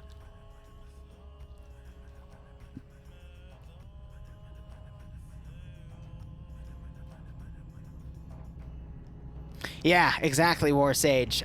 We see time and time again in FNF where they'll try to drive through a river and they will screw the... I think actually the last time it happened was on Kujari, like a month or two ago.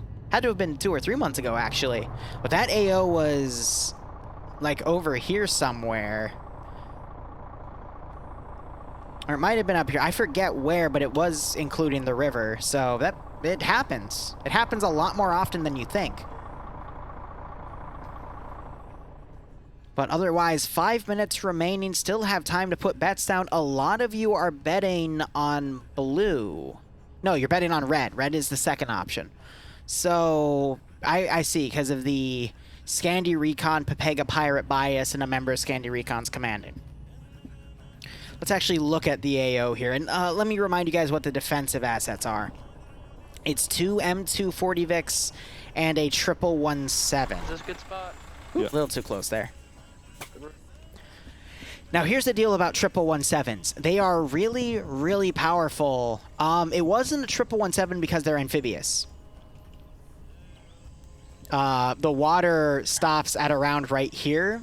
And if you notice the shape, it actually, you can tell it's an amphibious Vic because of how it bulges out like this, because it's meant to float right there. You know, only but sit right between 2 very live barrels. Usually when you see a 1117 in these style ops, it is a very big strategy that is not really well done anymore, but it used to be a lot bigger, I want to say like 3 months in before, is it would rush to the enemy side and try to intercept enemy transport Vics and eliminate them, and you would basically kill an entire enemy squad and almost certainly guarantee the victory.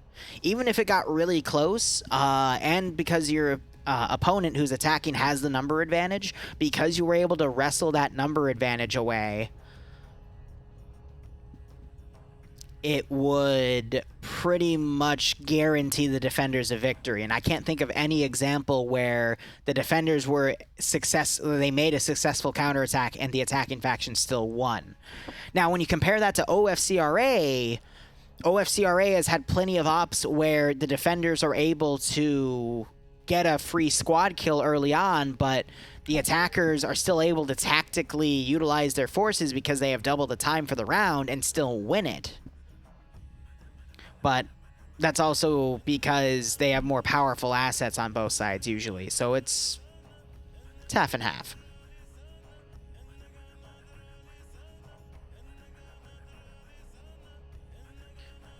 Jano, I'm sorry, I can't pronounce your name. Do !FNF. Stefanix already did it. Yeah, that'll lead you to this community. And I also give instructions on how to get in. But I think they also have instructions on their site as well. But basically, if you want to play as a solo player, you have to request to be in the group Centaur, which are the solo join-ins. Or like small group join-ins or community join-ins, because a community can only reserve every week to play in NA or EU. 2 minutes remaining.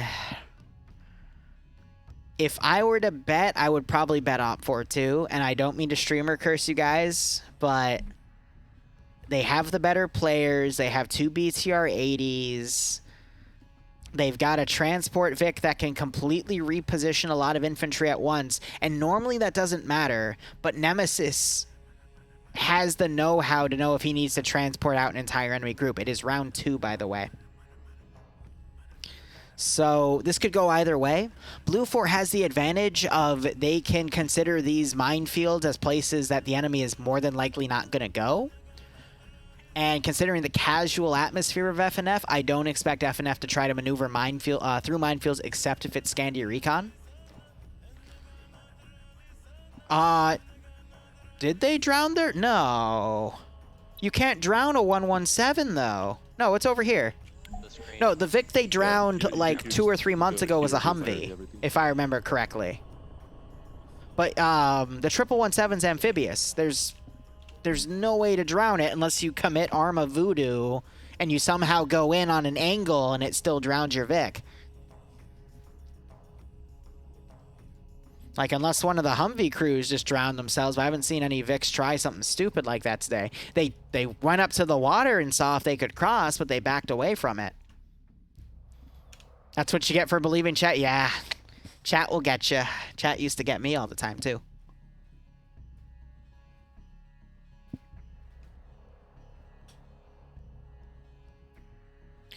So OFCRA, funny enough, James, actually, as of yesterday, waived the 5-minute delay. So I don't have to do a 5-minute delay for them anymore. They might switch me back to a 5-minute, but it seemed to work really well. I don't know what to say, because FNF is fun because you have multiple rounds, and it's quicker-paced PvP.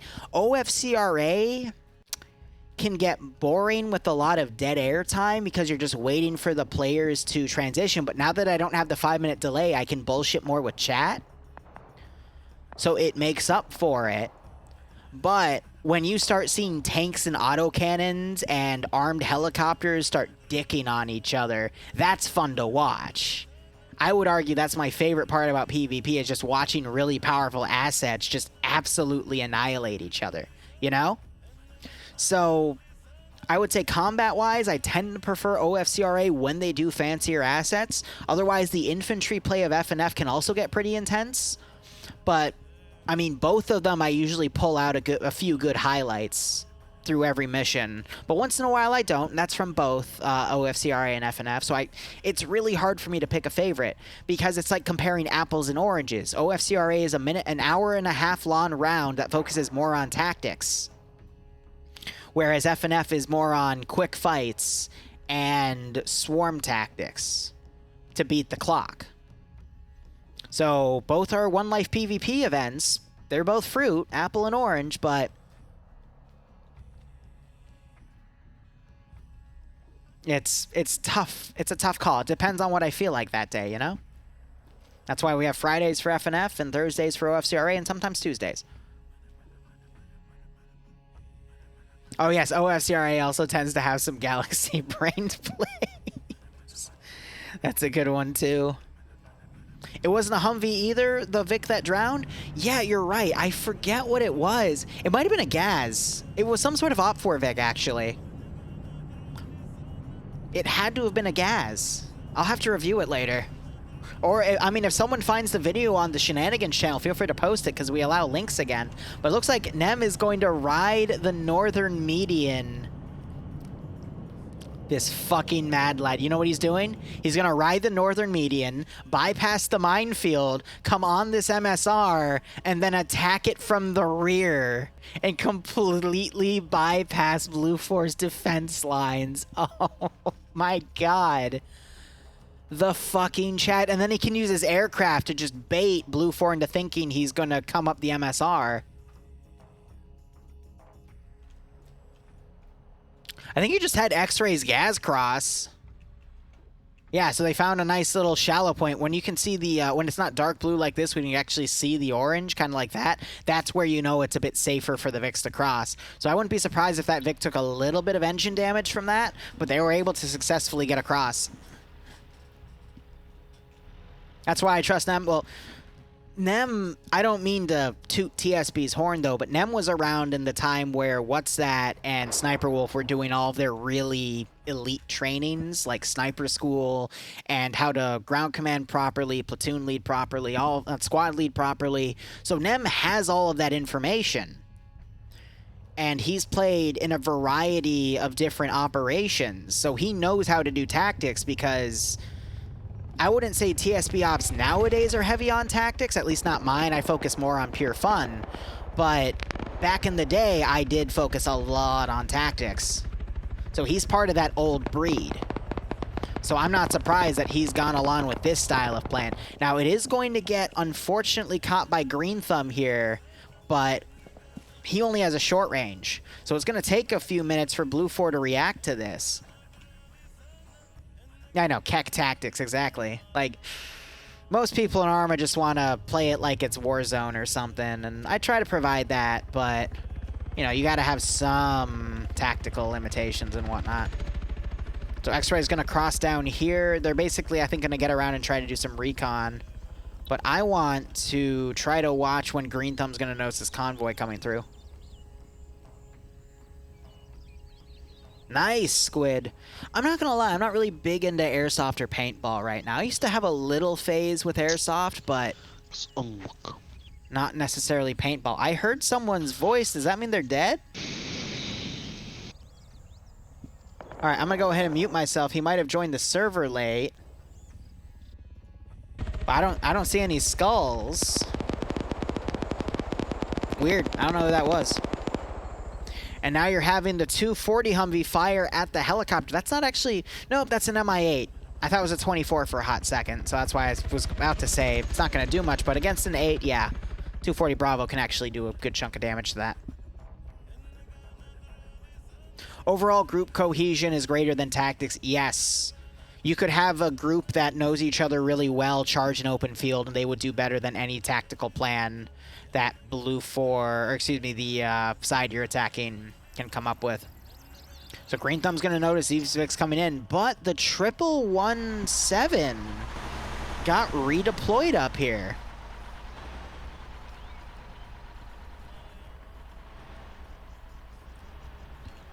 Interesting. So I don't know if that's because Fisher figured out there might be a gap in his line. Green Thumb didn't notice these Vics yet. I mean, he just did, and he's now going to be able to call them out, but it's a little sus, if you ask me. Like, just magically redeploying a force up here. You know, 2 out of your 3 armed vehicle assets. I guess I get it.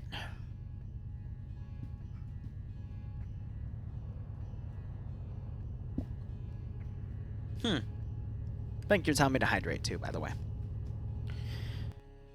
The BTR's 14.5mm can pierce the 1117's armor, and the 50 cal on the 1117 can pierce the BTR.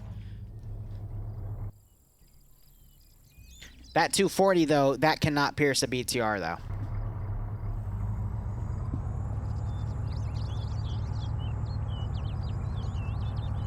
Yeah, so I think Greenfield, he's able to radio through short range to these guys, which are now coming up, and they'll be able to radio to those guys, especially since Research has a long-range radio. But Op4 didn't arrive to Green Thumb by the time these Vics were already moving north. So, again, either Fisher predicted it properly, or maybe someone's being interesting.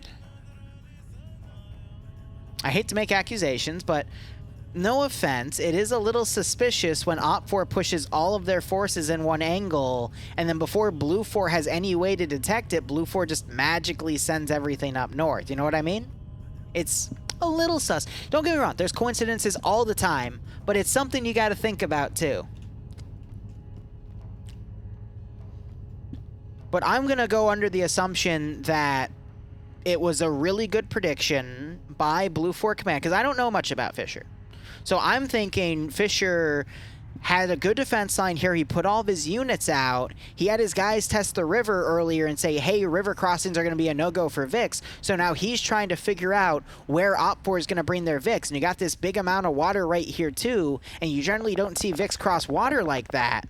That's the PKT firing from the helicopter in the town. So he's done a really defensive turtle strategy here, but I think he then realized, hey, I can still be flanked from the north. Otherwise, you got the 1117 firing. And it has effectively eliminated that BTR crew. It's 2 dead, 1 knocked unconscious. Legally, Green Thumb could run up and take that Vic, but he's got Op4 coming up to him. Oh, and he just put his back to him at the worst possible bind. Malin getting a Hillary Clinton. Azariah taking a leg shot from that 1117. Oh, Green Thumb unfortunately committed suicide. Multiple shots to the back. What a shame. I guess we could also technically... Did they just GL their own... Maybe they think it got stolen? I don't know. I guess we could start saying he got McAfee too. Really? All right, they're not going to risk it. They're going to demo the asset. Interesting. Ah, yes, Op4 have a gentleman's policy. If the 1117's able to kill the people in the BTR, Op4 will demo it for free. What a lesson. Ooh, who did he just pick off? He's got Eander and Azariah down. Not killed. Oh, double taps on Eander. Fine shooting by that Vic, but now you've got the 14.5mm from this BTR keyholing. Shooting a little high, but G-Legs the gunner is dead. Managed to clip him in the face there. Ghoster's gonna now back away before that 14.5mm can reload, which usually takes about 15 to 20 seconds. Don't worry about it, Dream.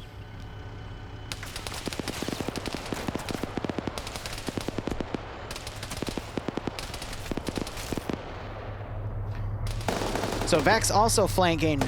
I mean, yeah, Slushy, but again, if you have a defensive line right here, the easiest way for you to go check this line would be to send your vehicles. But yeah, it is a little sus, but I'm thinking it was just proper commanding and hedging your bets of, okay, you have a great defensive line right here. You had some recon assets out here. Where's the gap in your line? Right here. And they already had Green Thumb up there.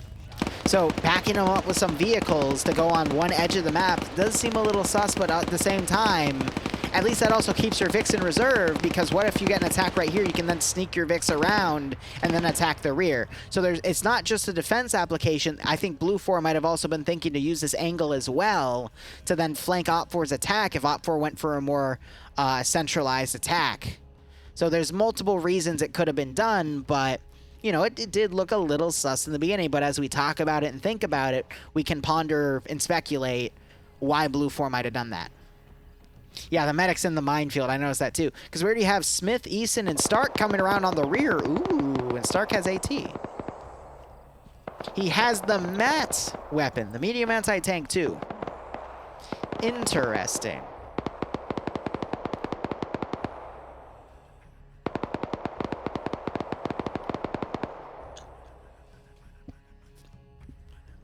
Well, based off of the unit dynamic, Tropic, there's no way Blue 4 knew that Op4 was coming up this angle. So that's why it looked a little weird, because the only way they would have known is if they had outside help, because the 2 Vics were coming around, but I think it was just set up for something else. And I bring it up because there have been in the past a few, not stream sniping related. Ooh, Riccardi got spotted by Miller. Oh, he's dead. How are you not dead? There we go. Took bullets coming from Nim to hit him. Jesus. I've noticed people seem to be a little more tankier today than usual.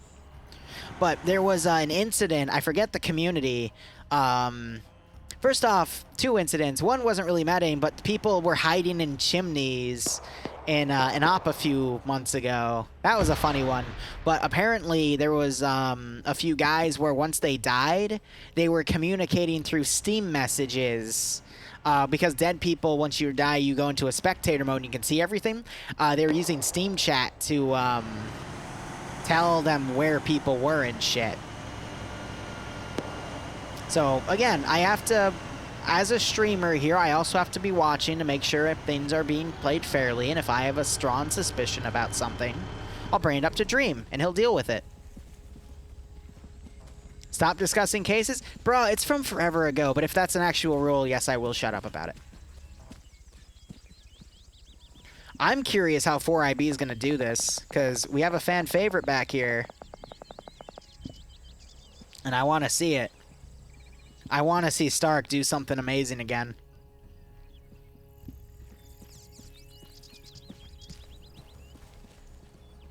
It was a joke. 3 versus literally the entire enemy team. But we've seen Stark do some crazy shit. Place your bets. See, I wish we could do predictions while we had an active prediction running.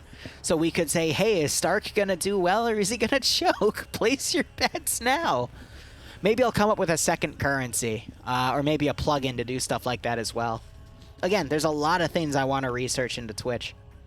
We already have all the audio snippet stuff for mainly Phasmophobia.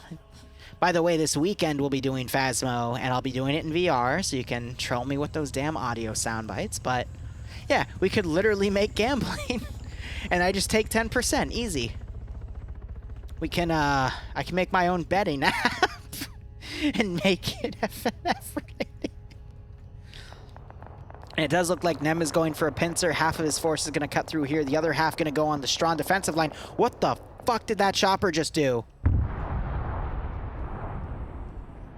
It...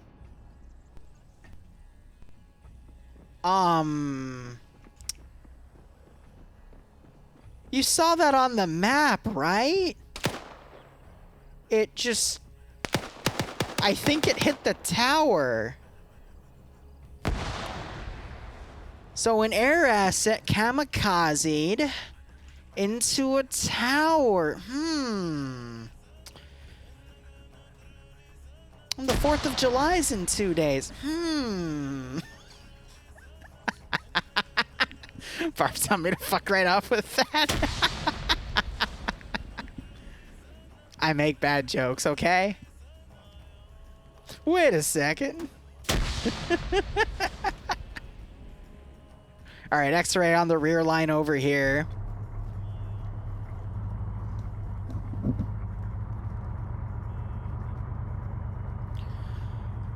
Yeah, I'm gonna redo the background chat as well. I've got to look into a few plugins for that. 4IB coming up, but Standards is now pulling. Ooh, does Standards see him? I think Standards saw them. And when Standards sees people to shoot, Standards gets excited. Standards is now... Oh, he might have just seen Easting. Ooh, yes, Standards is very excited. Oh, I'm not sure if Standards can hear me. But Standards, I think he wants blood. All right, Standards. Are you going to stop 4IB? Are you going to be the Neo of this Matrix? Are you going to claim the W? Oh, he's looking down that way, but he hasn't noticed Stark's Smith. Oh, I think he just saw Smith.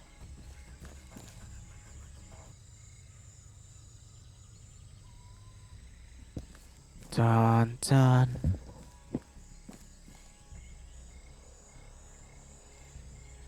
Dun, dun.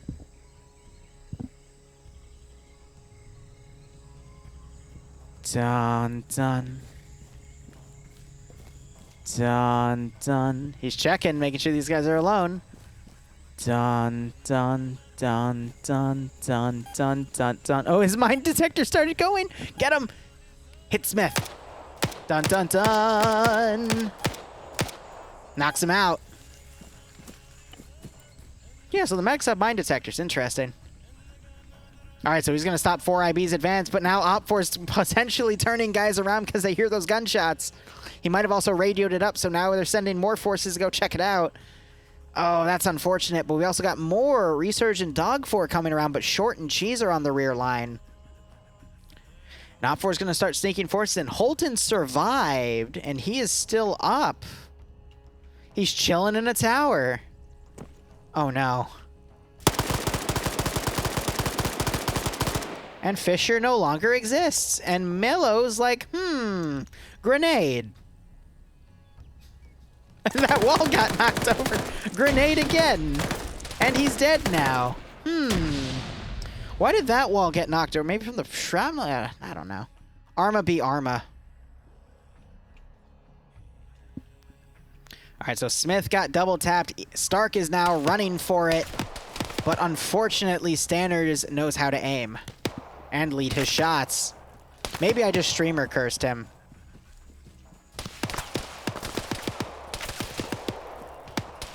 So this is how Tony Stark manages to survive in the Avengers. By running.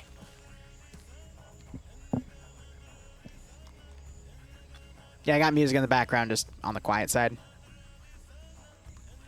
Run, Forrest, run! That's a good one. The Serpentine, right?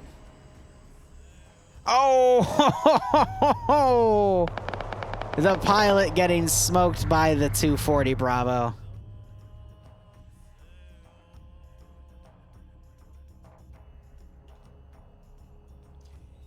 Yep, so they've pulled back.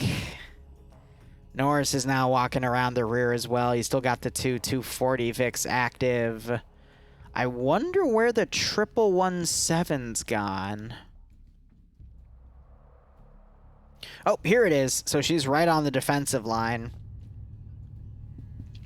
Got some fortifications dug right here as well. Please check DMs when I have the time. Very important, you say. All right, well, let me try to put some space away.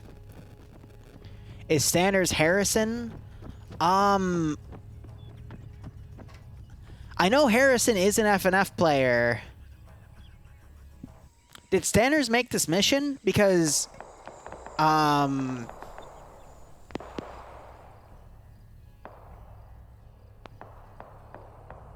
what?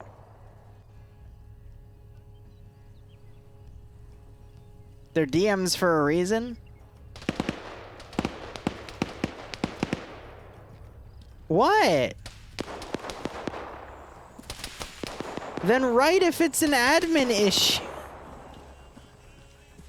If you tell a streamer to check something, he's going to check it.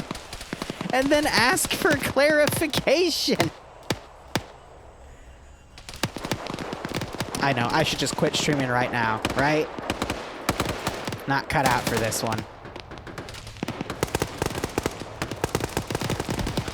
All right, Bronson getting knocked out as Pepega Pirates leads the charge here. You have Ghoster turning the Vic around. I think with a new battle buddy in there because G-Legs is dead. There's the +1 right there.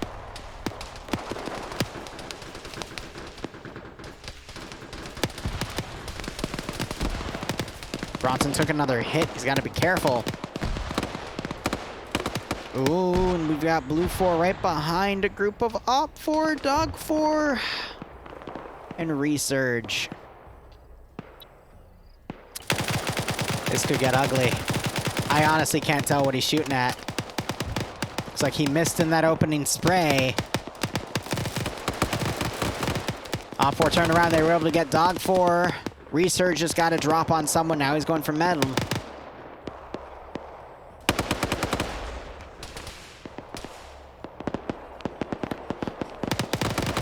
Oh, Madeline getting the drop there. I went a little British there, too. Interesting. So got Dog 4. Oh, he woke back up, I think. Now he's returning fire. Gets another drop. And he gets dropped again.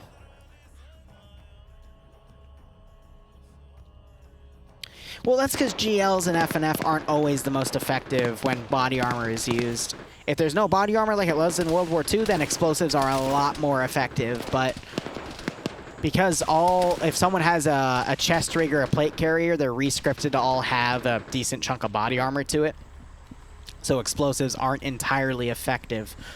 But anyway, I think Nem is trying to, in this pincer attack, make Blue 4 push their defensive line north to try to cover against the first pincer so the second pincer can come around and try to hit these objectives from the rear. But Fisher has done a really good job in instructing his units to hold position, to hold the defense lines. So no matter where Op 4 is going to attack from here, they're going to be They're going to fight resistance either way, and that might help thin out the attack. But again, it's just going to mean that whoever has the better sightlines in PvP here are going is going to win the match. Oh, fuck. That guy just got picked off. It was a 240 Bravo gunner shot by Skip. Skip on his second kill. That was a great single shot. Right in the face. What scares me, though, is we have the marksman team coming around on the rear. Great eyes by Vex. This is, he's on 3 kills, firing at Nafs to try to make his 4th. But Op4 X-Ray might be able to intercept this asset and take it out. Shadow, I do not know. Were you the guy in here? If you were the guy over there and you just got dropped, it was Skip.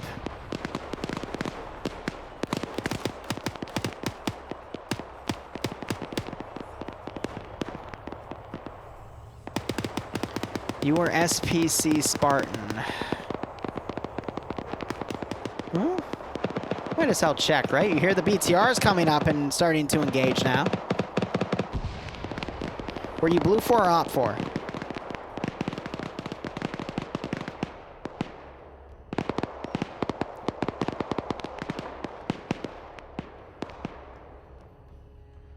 Because I'm blind as a bat. Oh, ground commander got picked off.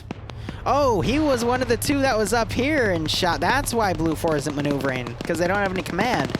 You were op 4.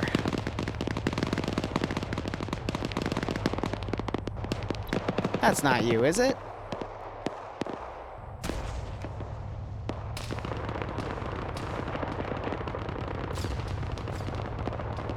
Yeah, I don't see a guy labeled as Spartan. Oh, you were Specialist Adrian in Delta. Gotcha. Yeah, all right. I don't know what picked you off, but there's a good chunk of defense lines right here. So probably one of these guys. X-Ray now pushing around. 240 Vic is coming around to patrol. Might spot Paladin. Paladin is missing all of those gunshots. Vic doesn't want to over push because Edwin's trying to get the shot there. So it backs away from that situation. He got 2 kills, right? Good enough. As long as you were positive in your KD. 2 for 1. RPG took out one of the BTRs. And Holt is being... Nope, he got hit in that Vic. Actually, who's driving? Yeah, Holt unconscious. Norris is driving. Both sides taking a good chunk of casualties here, but I think Op4 has the number advantage. Blue 4's counterattacks were ineffective.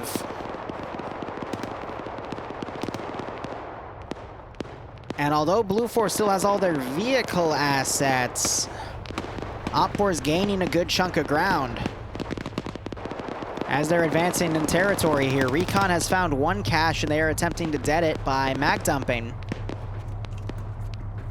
But it looks like they're going to give up on that because they just don't have the ammo. Why do they always resort to grenades?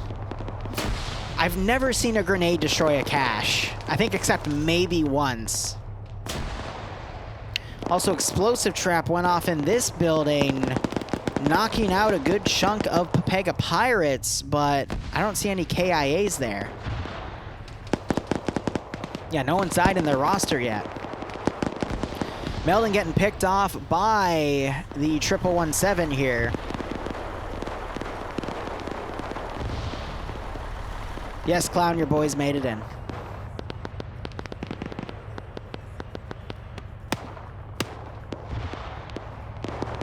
Well, it's only certain classes that have demo charges, the guys with the triangles in their name.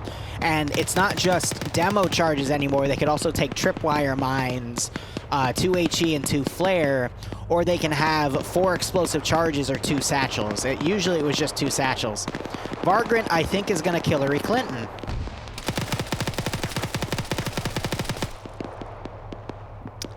That was definitely a suicide, guys. Definitely.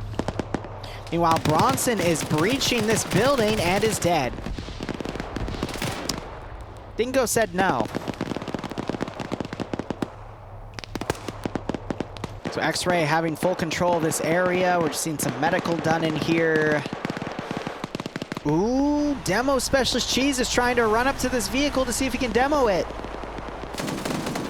Oh, ho, ho, ho, ho, ho. But the gunner was watching the rear, and Cheese is turned into Swiss. Op4 trying to breach his position. 2 of them have died here. Oh no, if Dooley's here, does that mean T5 Bay is dead? No! He was killed off. Aim at the stars!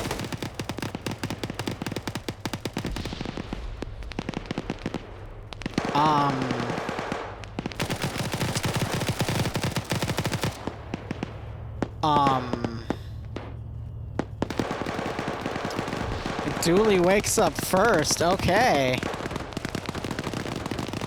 Huh. Guys, I'm gonna be honest, I don't know how I feel about that one.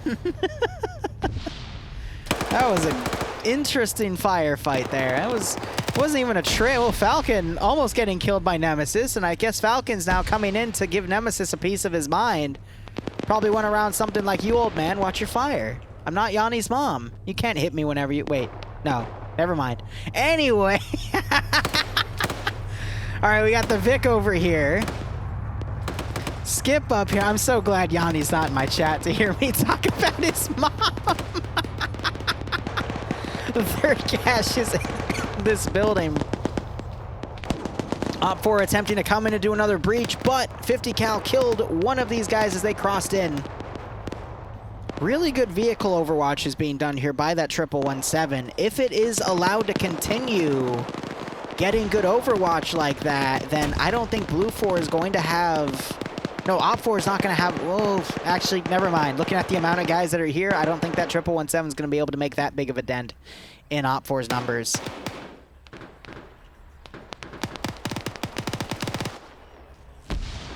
Dingo came out, got another kill. You can still see the body twitching. Oh, Hillary Clinton time. Fonz is like, yes, this is fine. And then Dingo proceeds to shoot him in the ass.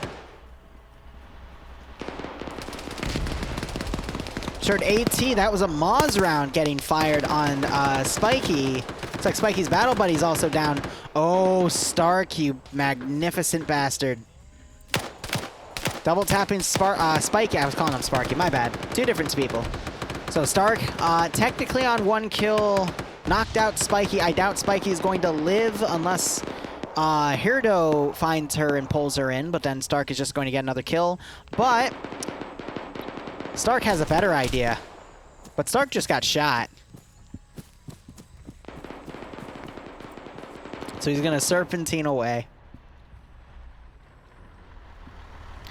1117 coming in. These guys don't have AT. Do they have explosives? Nope. But they have an AT guy coming. It's Koek. Koek does have an RPG-26. So it was a good map, but it can be really laggy with a lot of people.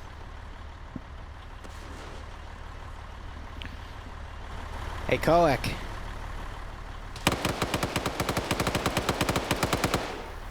And Koek, I think, is about to realize he knows what he's going to do today.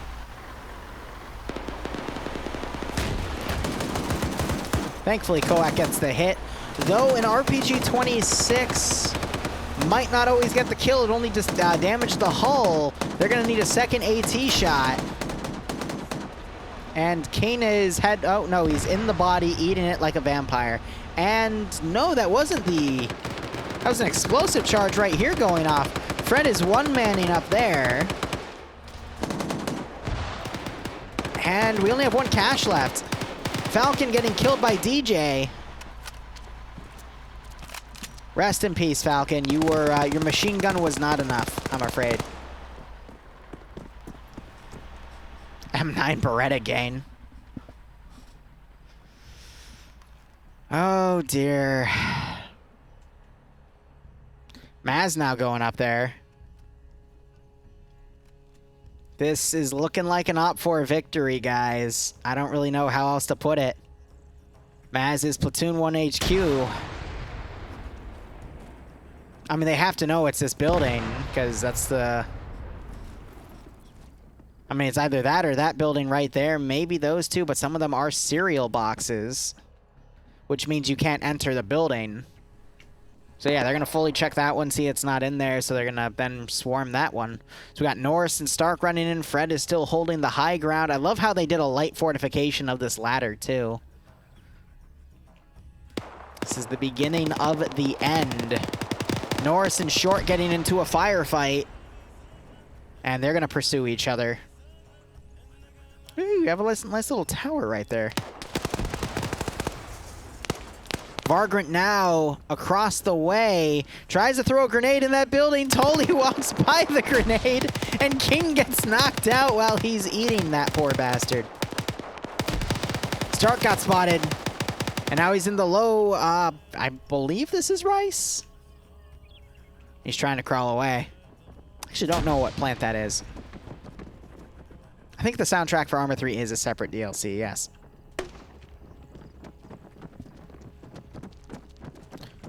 This cache is all the way up here. And you're hearing Swallow with that 240 Bravo hold his ground. And fighting against Maz, but looks like the grenade got Maz.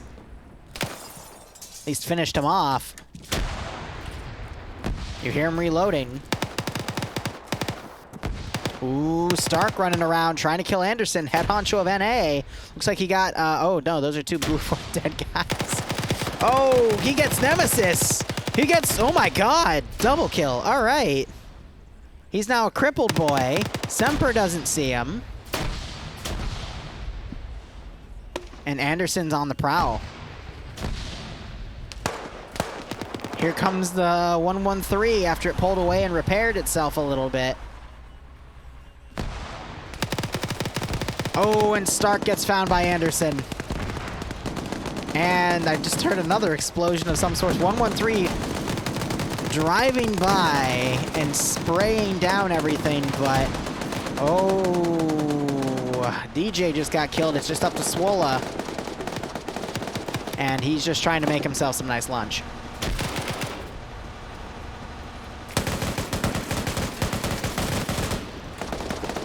My god, Swola. 2 kills.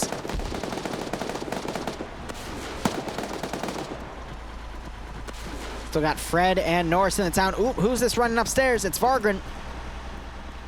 He's joined by Nafs. And Logan. Swola, I think, is stuck bandaging. These guys are going to find the cache, though. And they're starting to try to mag dump it.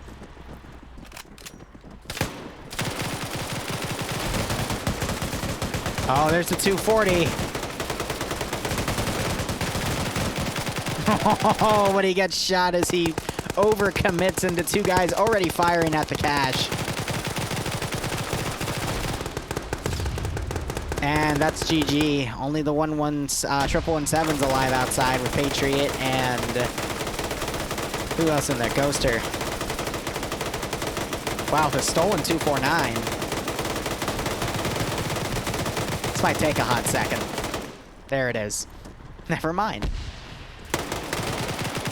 Yes, Falcon, I watched you get gunned down by the 240 Bravo. Congratulations. But anyway, that is going to be it for round 2.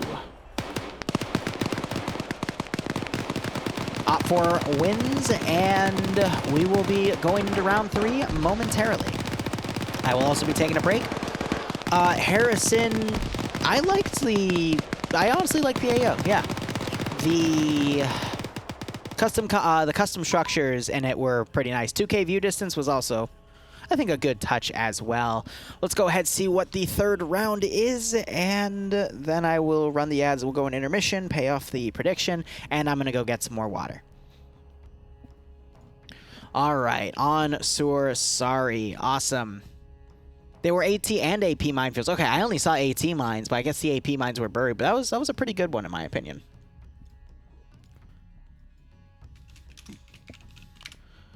All right, let's go ahead and loop. And I will be back in just a moment.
go ahead, look at the multi here. See who has dropped the stream, and we'll update that, then the map command, then the mission command, and then the music command. Oh, is that a... that's a muck emote animated. Nice. Alright, Schultz stopped, and everyone else is going. Excellent. Alright.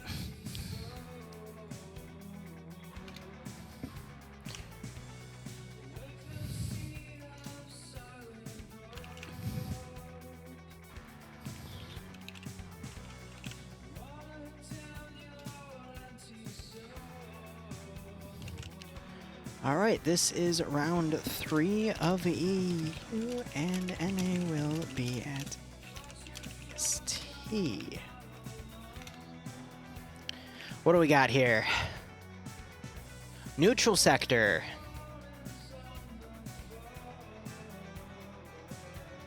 Ooh! Nemesis is using one of my ideas I gave him a while ago. Interesting.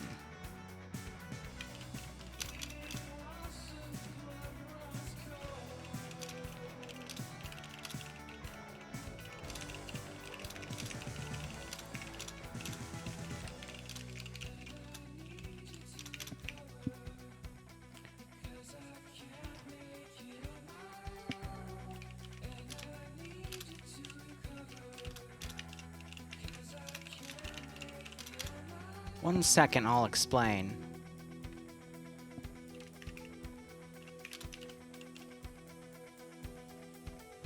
So, a while ago,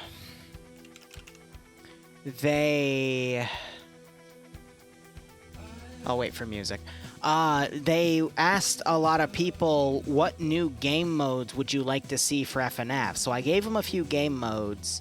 And Neutral Sector is not a new game mode, by the way, but the concept I'm getting to is. And I also told them, hey, what if you did operations where there was additional stuff at the objective itself? So, like, Neutral Sector, what if you had, like, stuff at it to use? So this is actually testing that, because he has it listed, because it's 3 neutral sectors, so one's Alpha, one's Bravo, one's Charlie, and there's actually stuff at the sector to use now. So I'm actually really glad we're seeing that. We'll do prediction when the round starts, to time the 15-minute save start with the 15-minute prediction window. So that was one of the few ideas I gave in terms of just conceptual stuff. Oh, I didn't do the payout? My bad, my bad. Right, I said I did, and then I didn't. Okay. 75% on op for attacking. Jesus. That's also a lot of channel points. By the way, for those of you that don't know, or haven't heard me say it yet, about 3 weeks ago, one of my moderators accidentally screwed up, and because we got a copy of every channel point thing that's done, he accidentally refunded like 2 months worth of channel points. So like bro speaks or drinking or whatever. So if you notice you got a shit ton of channel points back, that's because of that. A 10K investment paid out, right?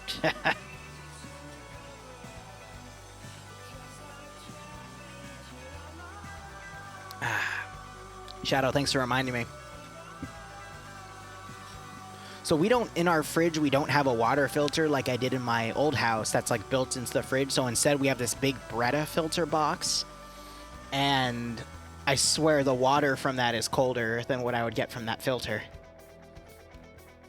It's so nice.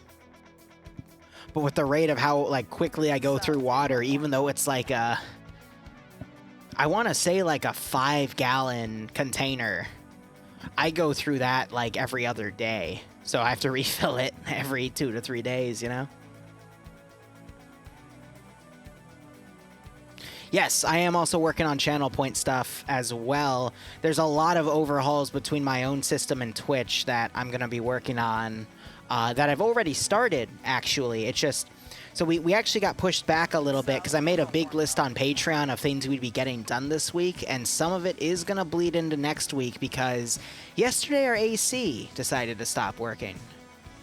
So we had to deal with that. And then my audio setup, I found out when I started streaming. So it's not just that. So Sunday when I moved in here, Sunday was the first day I was here at the new place officially. We had 4 crashes while we were doing MCO, and that was because Windows was just not liking Arma 3. So I had to reset my Windows on a recommendation from Barbarian, who had the same issue. And in resetting my Windows, it completely broke my audio setup. So I had to basically re-download everything, reset up everything, talk with Yash to make sure that I did everything correctly. And we're also working on setting up our puck microphone. That way, if Bloodwind ever comes down and have a conversation with me, I could hit a button, which I'm going to code to a stream deck. And then you guys will be able to hear her too, and it'll pick up all the noise in the room as well.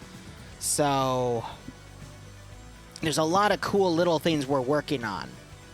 It's just, it got delayed because of other stuff that came up that I had to redo that I didn't foresee me having to redo. So we're just backed up by a few days is all. But I'm probably going to work a lot on Saturday to fix things. Well, no, what's that? He was right, because it fixed the Arma crashing issue. It's just, the whole reason I wasn't updating Windows is because it was breaking my audio setup, so I always had to revert the versions.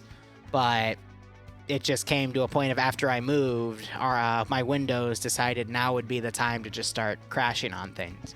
But it was also doing it a few days before I did the move too, so it was inevitable.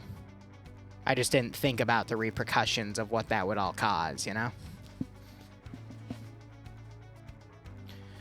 Alright, so let's go ahead. What's our last song going to be?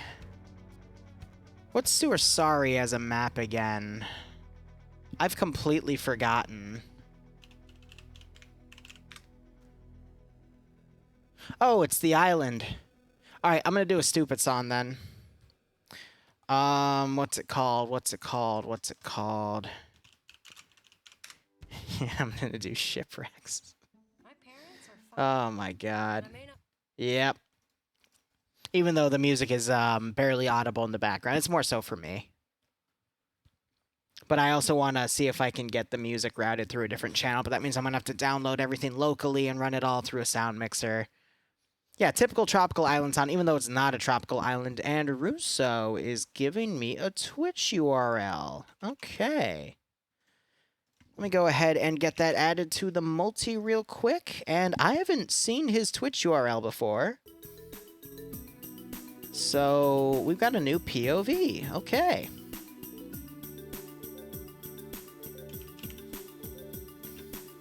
Put him right at the end there. Here you go. Some island...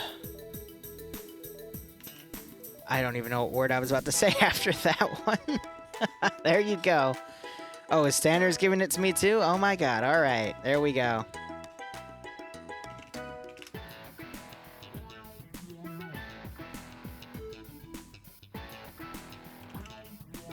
All right. 2 more POVs. I think Standers is also doing some shoutcasting now.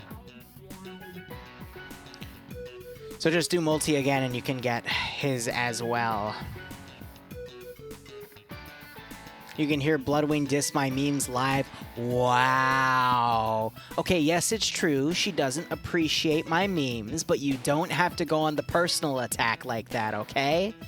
Damn. That kind of hurts, sir. Damn.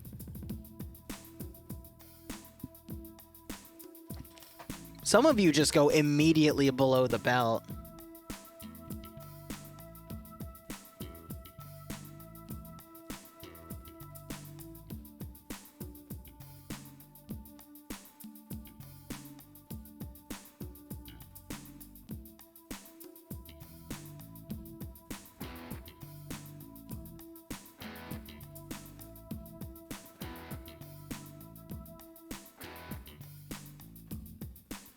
Okay.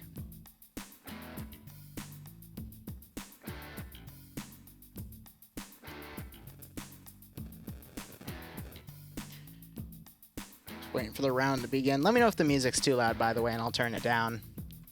Win by any means. Thank you, Squid. I appreciate it. I know I'd speak loudly, but I think she's all the way upstairs. I don't think she'd hear me if I started shouting. Well, she might, but I don't want to attract the wrath of an angry Greek girl. Not right now. Gain control. Jesus, Nemesis. Getting really advanced with these names here. I love them. Wow, 100,000 people can find it in their hearts to pity and tolerate me. Well spoken, Crusader. Well spoken. I don't want to bro talk right now. I'm not in the mood. There's been a lot of silly things that have happened the past few days, and if you're not in the mood to bro speak, then you shouldn't bro speak at all. That's just how it works. Well, I'm not supposed to talk about that war, because now it might actually mess with her chances at a security clearance, even as a joke, so... Has there always been a tax on Steam purchases? Yes. I feel like I've always seen a tab for taxes, but I also know in the EU market, they've been adding taxes to it. In Canada, though, I wouldn't be able to tell you. Pay a 20% tax. Jesus. In France, that's nuts. I hope the French... Wait, why would the French have you pay such a high tax for video games? Like... Oh, damn it, I was gonna tie it into, like, guillotines, but I completely forgot the joke. Oh, well.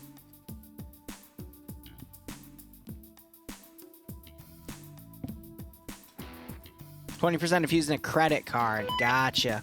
Just use PayPal, then. Or... maybe there's a different service you guys have.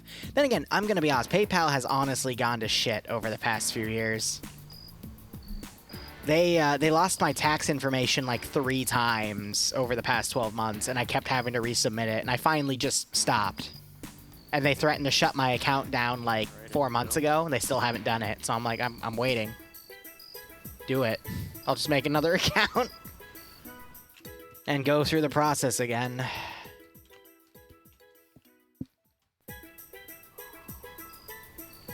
In Canada, if the government can tax it, they will. I mean, that's true for any government, let's be honest. What? Sales tax can be different depending on the province. That also sounds fair. Falcon just got kicked off. That usually means he got, like, manually kicked off. Because it didn't give a reason, it just said he was kicked off. Check archives. But anyway, let's begin. Who will win the 3rd round of FNF? Blue 4 or Op 4?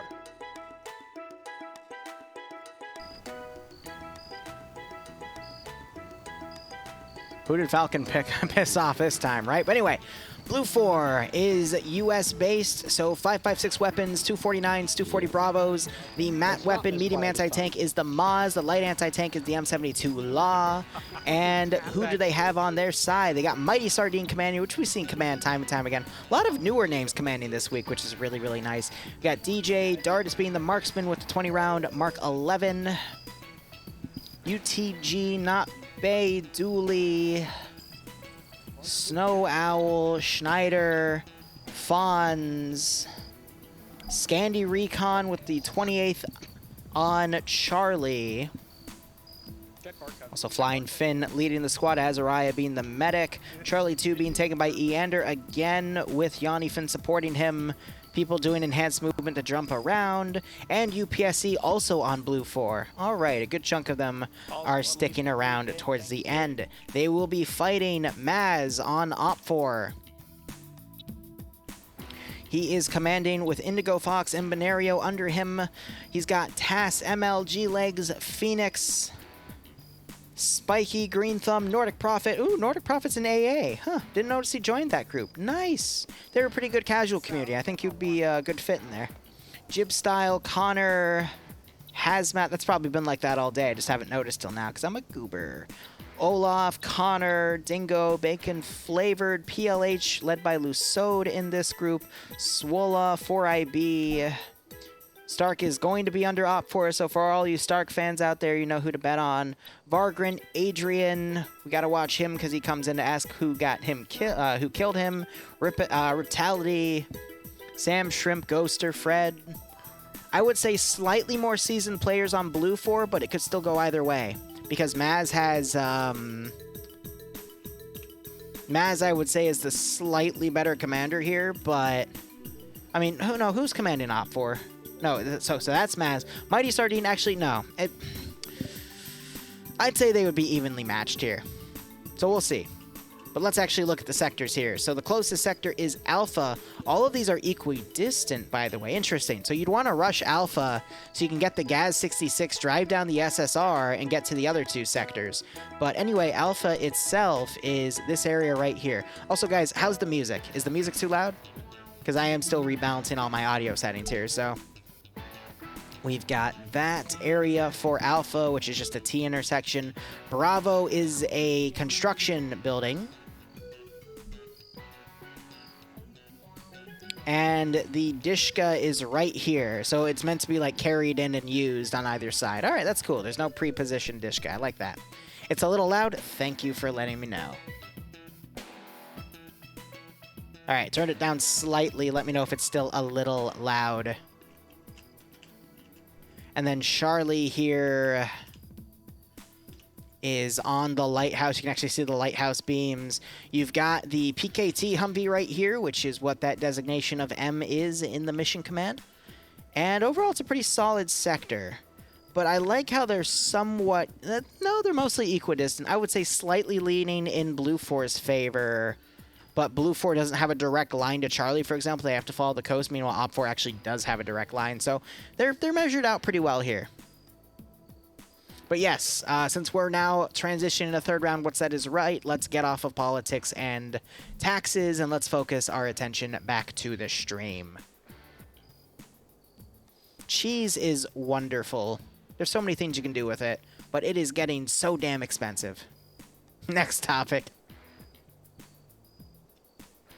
The Great Maple Syrup Reserve was robbed in 2013. You know, I would normally call that as a joke, but it's Canada, so anything is possible.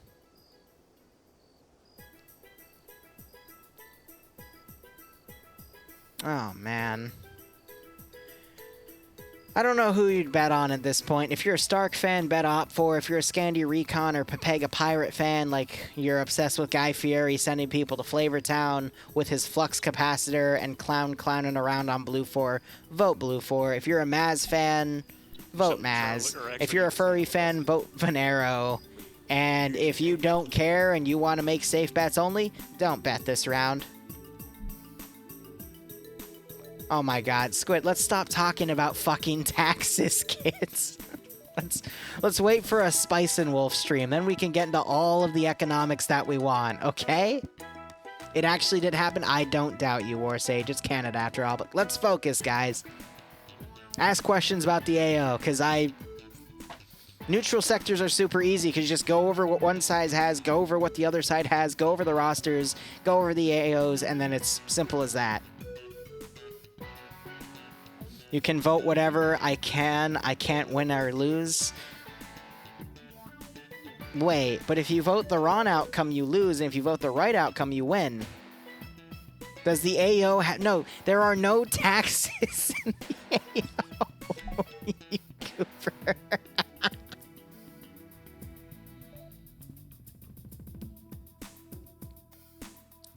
God damn it, Manfred.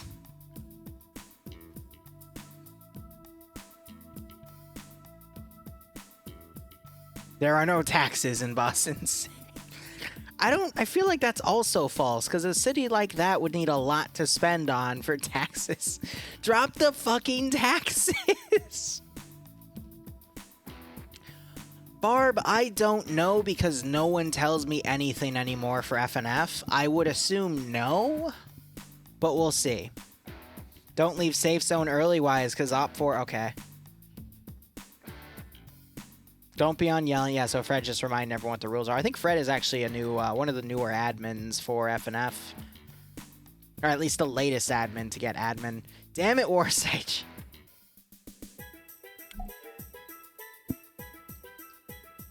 Taxes are paid in blood. Is that a furry rubbing its hands together? Huh. Weird.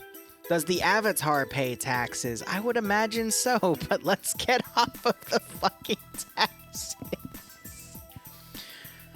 How about this? For every tax comment you make, starting now, you have to give me you have to pay the operator chan tax, okay? Which means you have to send me $5 through the donate feature. I like that. All right? So pay your taxes to me if you want to talk about taxes. There you go. I have effectively stopped you all. Anyway, you gain 1 comment about taxes if you pay the tax to talk about taxes. What an ingenious system. In Zimbabwe dollars. God, I remember that troll. Yeah, because Zimbabwe dollars are worth like less than nothing. Oh shoot, someone dropped their map tool. How are they going to be able to tell where they are now? Oh, you're the guy that got shot to shit in round 1. I can tell because the blue face mask. It was Tackleberry. Rookie mistake. Well, Barb, keep it up. You're even impressing What's That. No one impresses What's That anymore. Wow. Oh, I want burgers. Ah, fuck. Nah, I already had Korean corn dogs today. Which, for those of you who don't know what Korean corn dogs are, look them up. They're actually, it's literally a corn dog, but on crack cocaine. It is honestly amazing. But no, next week I'm gonna make some stuffed burgers. So it's a burger with like mozzarella cheese or something, or feta cheese, or a mix of cheeses and other stuff. So when you put it on the grill, it also melts the middle, so you get like a gooey center. I love that shit. Hey Dream, you want to DM me anything else so I can publicly say it to however many people are watching the stream? It's the 4th tomorrow. Why next weekend? Isn't it the 3rd tomorrow? I thought the 4th was on Sunday. Yeah. I don't know if I'll have any plans though. You're make your own hooker with. I don't think that's how burgers work, Devour. There I go. Really important DM. Okay.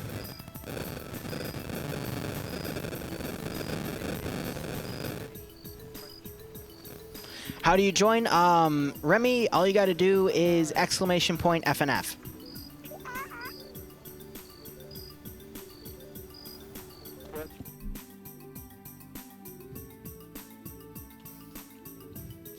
Oh my god. I have a deck of Uno cards. Not on my desk, but it's on a table. Who the fuck was that? Hello? Stick Figure Man? You were purple for a second.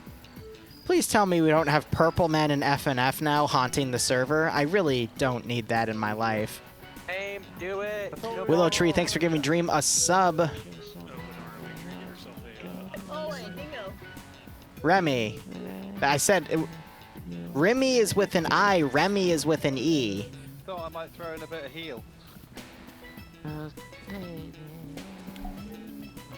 What are you trying to do? Sneak up on me, Nordic? I know I said Remy. No, I said Remy. Ah, whatever. Regardless, Willow, thank you for the gift sub to Dream. I hope you both keep enjoying the ops. Willow, I need to talk to you this weekend about the campaign for Friday. I have a few follow-up questions to ask for the lore building I'm doing. out Dingo's unit last round as well. My opinion is redacted because redacted. Excellent, Stoken. Thank you for paying the $5 tax to talk about taxes. Unfortunately, you didn't pay the extra tax, which is another $5, so you could actually use words in your post about taxes instead of the word redacted. So unfortunately, free money. Thank you for the $5, though. Appreciate it, bro. Is that a racism? Why are people still leaving Safe Start early? I think because they know this is going to turn into a rush fight. Right, boys, we're gonna run in. We're gonna run in. Willow, not tonight because I'm still debating what questions I'm going to ask you for 2 things coming up. It's pretty gay. Everybody, we're gonna be.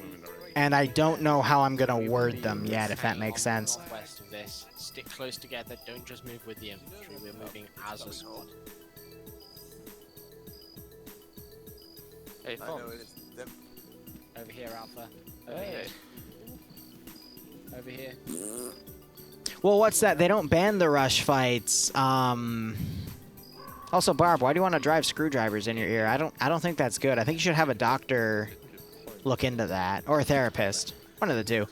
I know, so for FNF, after the first sector gets captured, there's a 5-minute buffer zone before actual points start getting tallied to help deny rushes. Oh no! Salute. But that's it. Honestly, FNF is designed for rush plays, though, because it's only a 50-minute round, so I find it funny that they balance against that, but that's fine. Look! Hey, wait, Piers. Pop-Tart from Pluto. Oh, fuck that. Your design, wow. You know, I think somewhere in that sentence stream, there's actually a good insult against me. Okay. If you, like, break it down and think about it, yeah, I could see that. Hey, Will, things are going good. Round 1 got really close. Round 2 was a bit of a slaughter, and now we're in round 3. How's your day been, bro?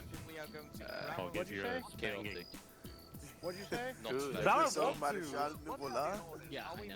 As usual, nauseated. Ooh, sorry to hear that, bro. And there it goes. No sprinting. Alright, what's the play, Finn? So we are moving to Bravo first and then Charlie. Oh, so the reason for that is there's a timer. I know exactly why. There is a timer at Safe Start where if you don't enter your zone back after, like, I think 5 or 10 seconds, it teleports you back. So what people have been doing is in the last 5 seconds before the round officially begins, they start running. So I think they're trying to crack down on that because by then the round begins and the timer doesn't finish and put you back because the script expires. So you get an extra 5-second head start, and they're just worried that those extra 5 seconds are giving people an unfair advantage. No, Finn. And that's why Dream is now screaming, no, that's not allowed, that's bad, naughty. I'm just explaining why people are talking about it. I'm not condoning it.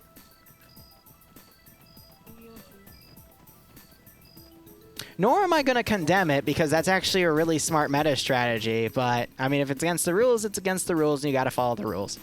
But I've been seeing a few things, especially in round 1, that were a little meta-y. But I don't think there's any way in hell they're going to be able to police it. Such as people, like, if you're taking fire and you need to get away, you go crouch, but then you look into the ground so your head goes into the ground so you can't get headshotted, for example. Or if you need to do medical and you're on the side of the ridge, if you put your body with the ridge on your right side, when you do medical, you'll go into the ground and basically cover yourself. Not really any way to police those, I'm afraid, but we saw them used in round 1, and it was effective. Didn't help, though, because they were on the losing side, but things to think about. Death by feet. No. Oh, my God. I put that up as a joke because Tootie brought it up, and we turned it into a video. That's it. The fucking stupid meta quirks that this has evolved. Yeah, right? What's that? Every advantage to win. Looks like Blue 4 is actually going for Alpha, Bravo, and Charlie, whereas Op 4 is going to only go for Charlie. I mean, that right there gives the advantage to Blue 4 because they'll take these 2 sectors. What? Hello? What the hell happened? Someone just started shooting for some reason. What the hell? That was a clip, yeah. I just saw him almost hitting a friendly, that's why.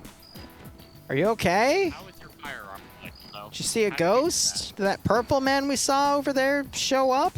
What the hell are you doing? Nemesis is just asking, what the hell are you doing? This is round 3. NA round 1 will be in 2 hours. Banning Liru for encouraging cheating? Yeah. Ban me, buddy. Give me a fucking break. Oh my gosh, I can have my Fridays back. I could do D&D. We could make a D&D 40K campaign and stream it. I could get an animator to make a bunch of custom artwork. Hell yeah. Just ban him in general. Free me. Yeah, follow what What's That says. I want to break free.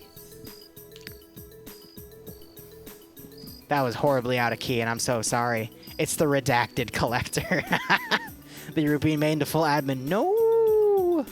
Give it to Nemesis. Because all I'm going to do is just send pictures of Yanni's mom to Nem and try to provoke him. I've had an idea for Saturdays to do something like that in Arma 3, but I was never able to find the time for it. And now Saturdays, I'm going to either keep them open or do other games too. So I'm running out of time of the day to do certain things. But I am excited for the next Fallout mission on Monday, because that's going to set the stage for following Monday Fallout missions, where we're going to have some roleplay elements before the stream officially... Not the stream, but the mission officially begins, where we'll have some, like, barter stuff. So that'll be pretty cool. Yeah, so Opbor's going for a massive rush to Charlie. And Blue 4, I mean, they're not... they're not even going to go to Alpha. This is a weird one.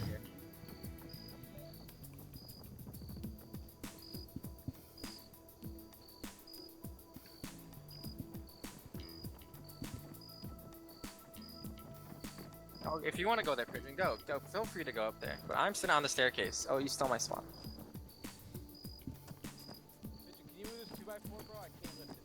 We're so far ahead of everybody that we're gonna be fighting the entire platoon when they get here. I say we get to that next hill, bro. Fuck this. It's too late, bro. They're up here.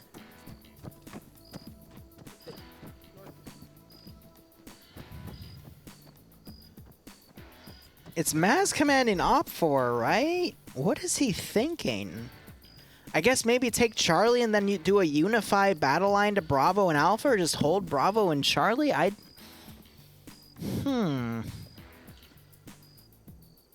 There's Bravo taken. You got Flux, Kane, and Vexen pushing up. GL fired into Bravo. It was a little short.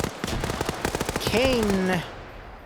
Is he going to get guillotined early on? Nope, he pulls back.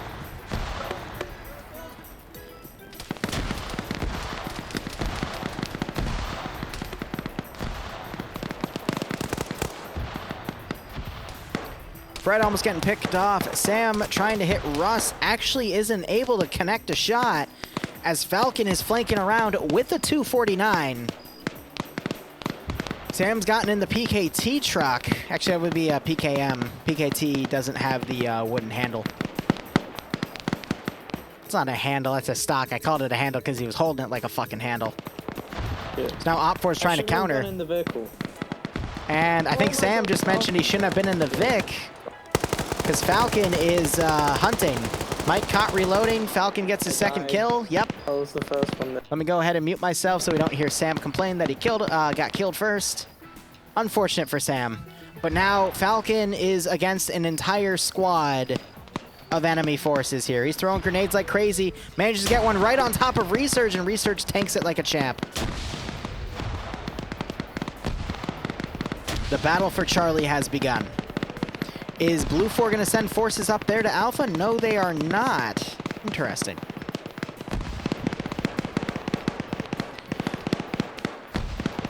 Well, I'm sorry, War Sage, but there's nothing I can do about that.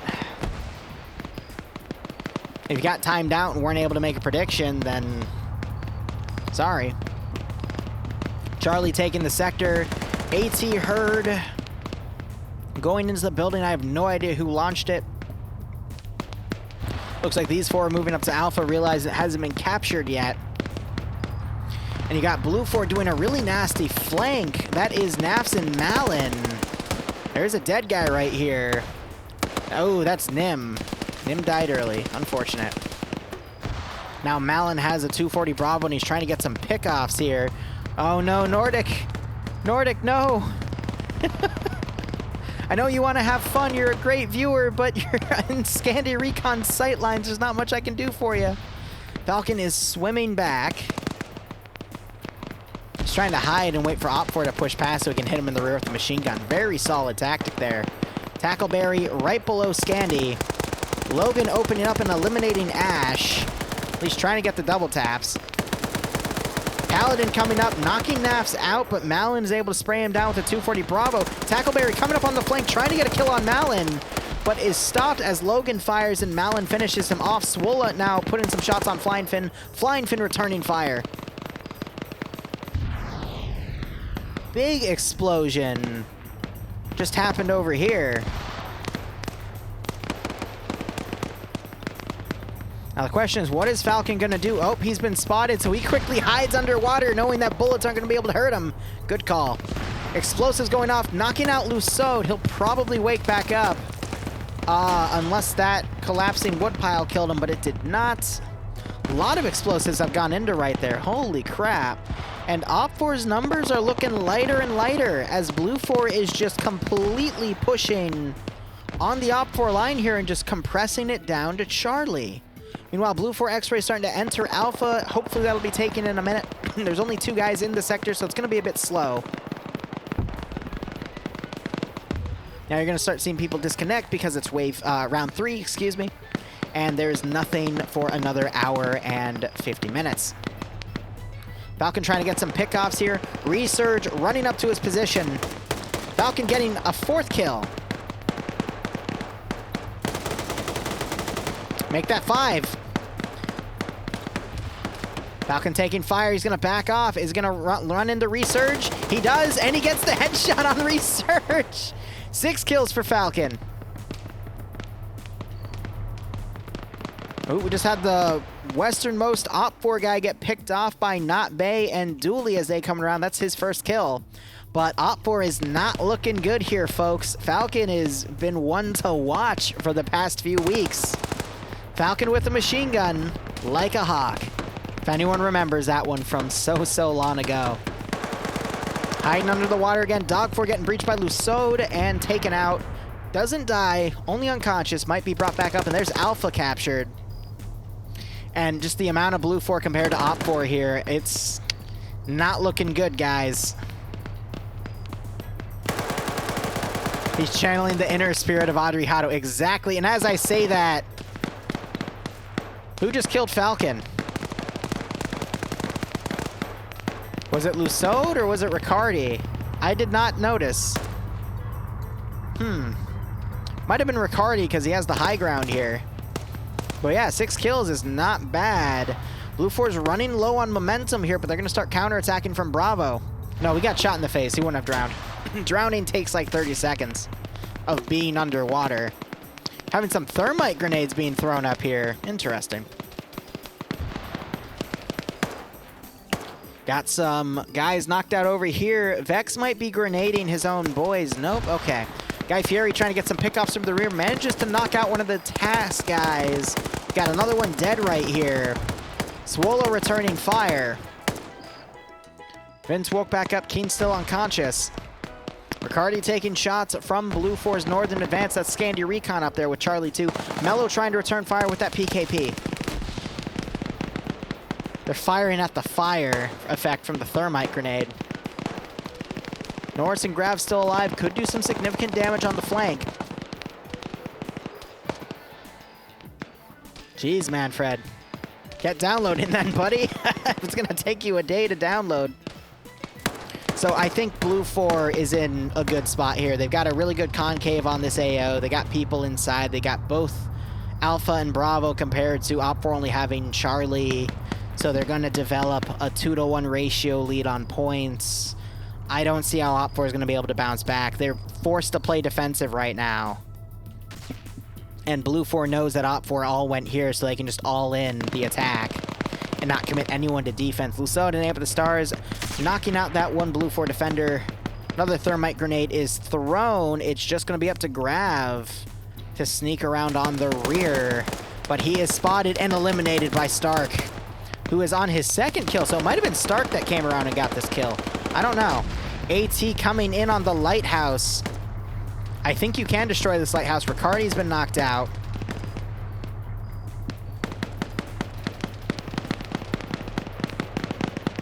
Oh, Nordic and Spikey getting knocked out.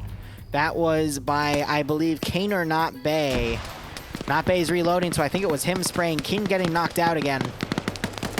Spikey waking back up. She needs to crawl back. They need to put a smoke grenade back here and bring these guys back. Otherwise, that left flank is going to collapse, and Blue 4 is going to be able to get right on top of this objective. But even so, we got two groups of Blue 4 coming in. RPG coming in. Actually, that would technically be a Maz because it's Blue 4 US. So Maz round going in by Eander, and that has knocked out this Vic. I'm not sure if it's going to cook off. Humvees generally don't cook off, but if it were to blow up, it would probably take this building out as well and get another 3 kills. It's a recoilless rifle. You're right. Aim of the Stars getting caught in the open, trying to engage Schneider here, but Schneider is in the defensive position, whereas Aim of the Stars is in the middle of the freaking road. And he's going to bandage there, too. Oh, tough call. Ooh, great pickoff on Naps there as he tried to charge in. I believe that was Solo Men in this window with an AK. Yep.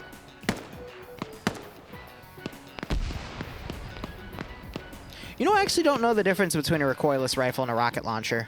Yeah, not much. That's what I suspected. Another Maz round going up here onto Maz. Op 4 ground command. He's being sprayed down, but serpentines his way out of Dusty's line of fire and manages to not get hit a single time. Lucky.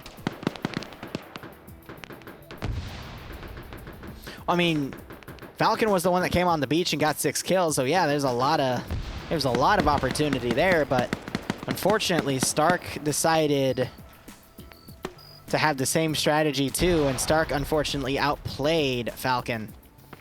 Medlin's over here. I'm not sure if Stark's gonna notice. He's gonna hide by the rock. But we'll see what he decides to play. Will he turn around and spot Meldon? He does, and knocks him out. It's only one shot, though. Meldon might wake back up. I think it's Medlin, actually. Medlin, yeah. But with no, like, E or I sound at the end, so it just Meldon. I don't even think I just spoke English there for a second. The Pia's just a catapult. Let's be honest. It's just a little rocket catapult with a thunk sound. Which I guess also technically defines it as a launcher, but... Oh, yep, so Meld, I think, got away. Did he not? Where'd he go? Did he get kicked? No, he disconnected. Okay. So he disappeared. Why am I TeamSpeak? Because I was listening to local comms because I was solo shoutcasting because Barb was going to stream with Sparky. But I didn't want to get in their way, so I went to a different channel. But then I realized since I'm soloing, I can listen to local comms in the beginning. So they're knocking out this vehicle. It might have been Somo that ran out. Maz trying to push him. Op 4's down to 2 dudes. That entire left flank, yeah, they're all dead. Okay. AT coming in, that I think was Stark. Yeah, he's reloading it now. He's dropped the weaponry there. He's dropped all that extra weight, too. Yeah, it was Solomon's there that got killed off. And there goes Maz.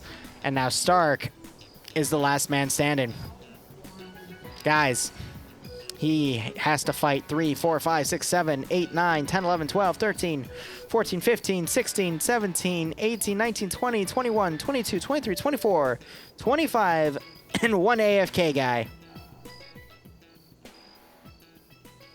Dingo calling out Stark for the clutch.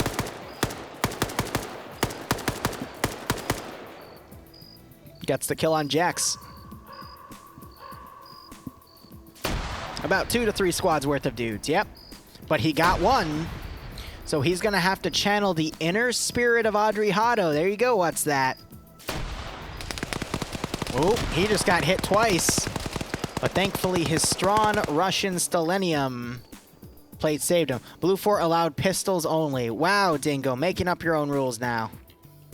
Very inappropriate. I have faith in Stark. So mathematically, if every 20 seconds Blue 4 gains 3 points, that would mean that, what is 20 times 10? 200, 400. 400 divided by 60 is about 6 minutes and 40 seconds. So yeah, he has 6 minutes and 40 seconds to kill 23 players. Otherwise, he'll lose the points.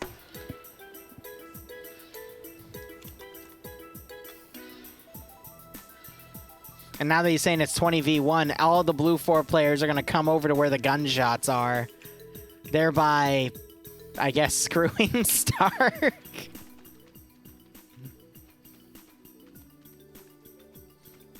He can do it. He can probably get 1 or 2 more kills or get headshotted now. Ooh. He did get another kill. Naps is literally sprinting up to the man, and he pulls his handgun out.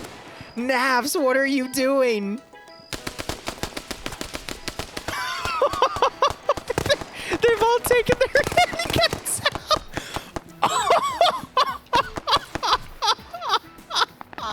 Oh my god. Oh my god.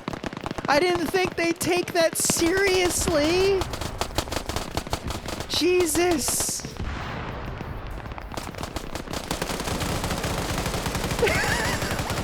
And now it's just disrespect. Oh. Anyway, guys, we'll be back in an hour and 45 minutes. Thank you so much for watching. Go operate operationally. Enjoy the rest of your day or night. Hopefully I'll see you in an hour and 45. Otherwise, cheers. And have a good one. Jesus.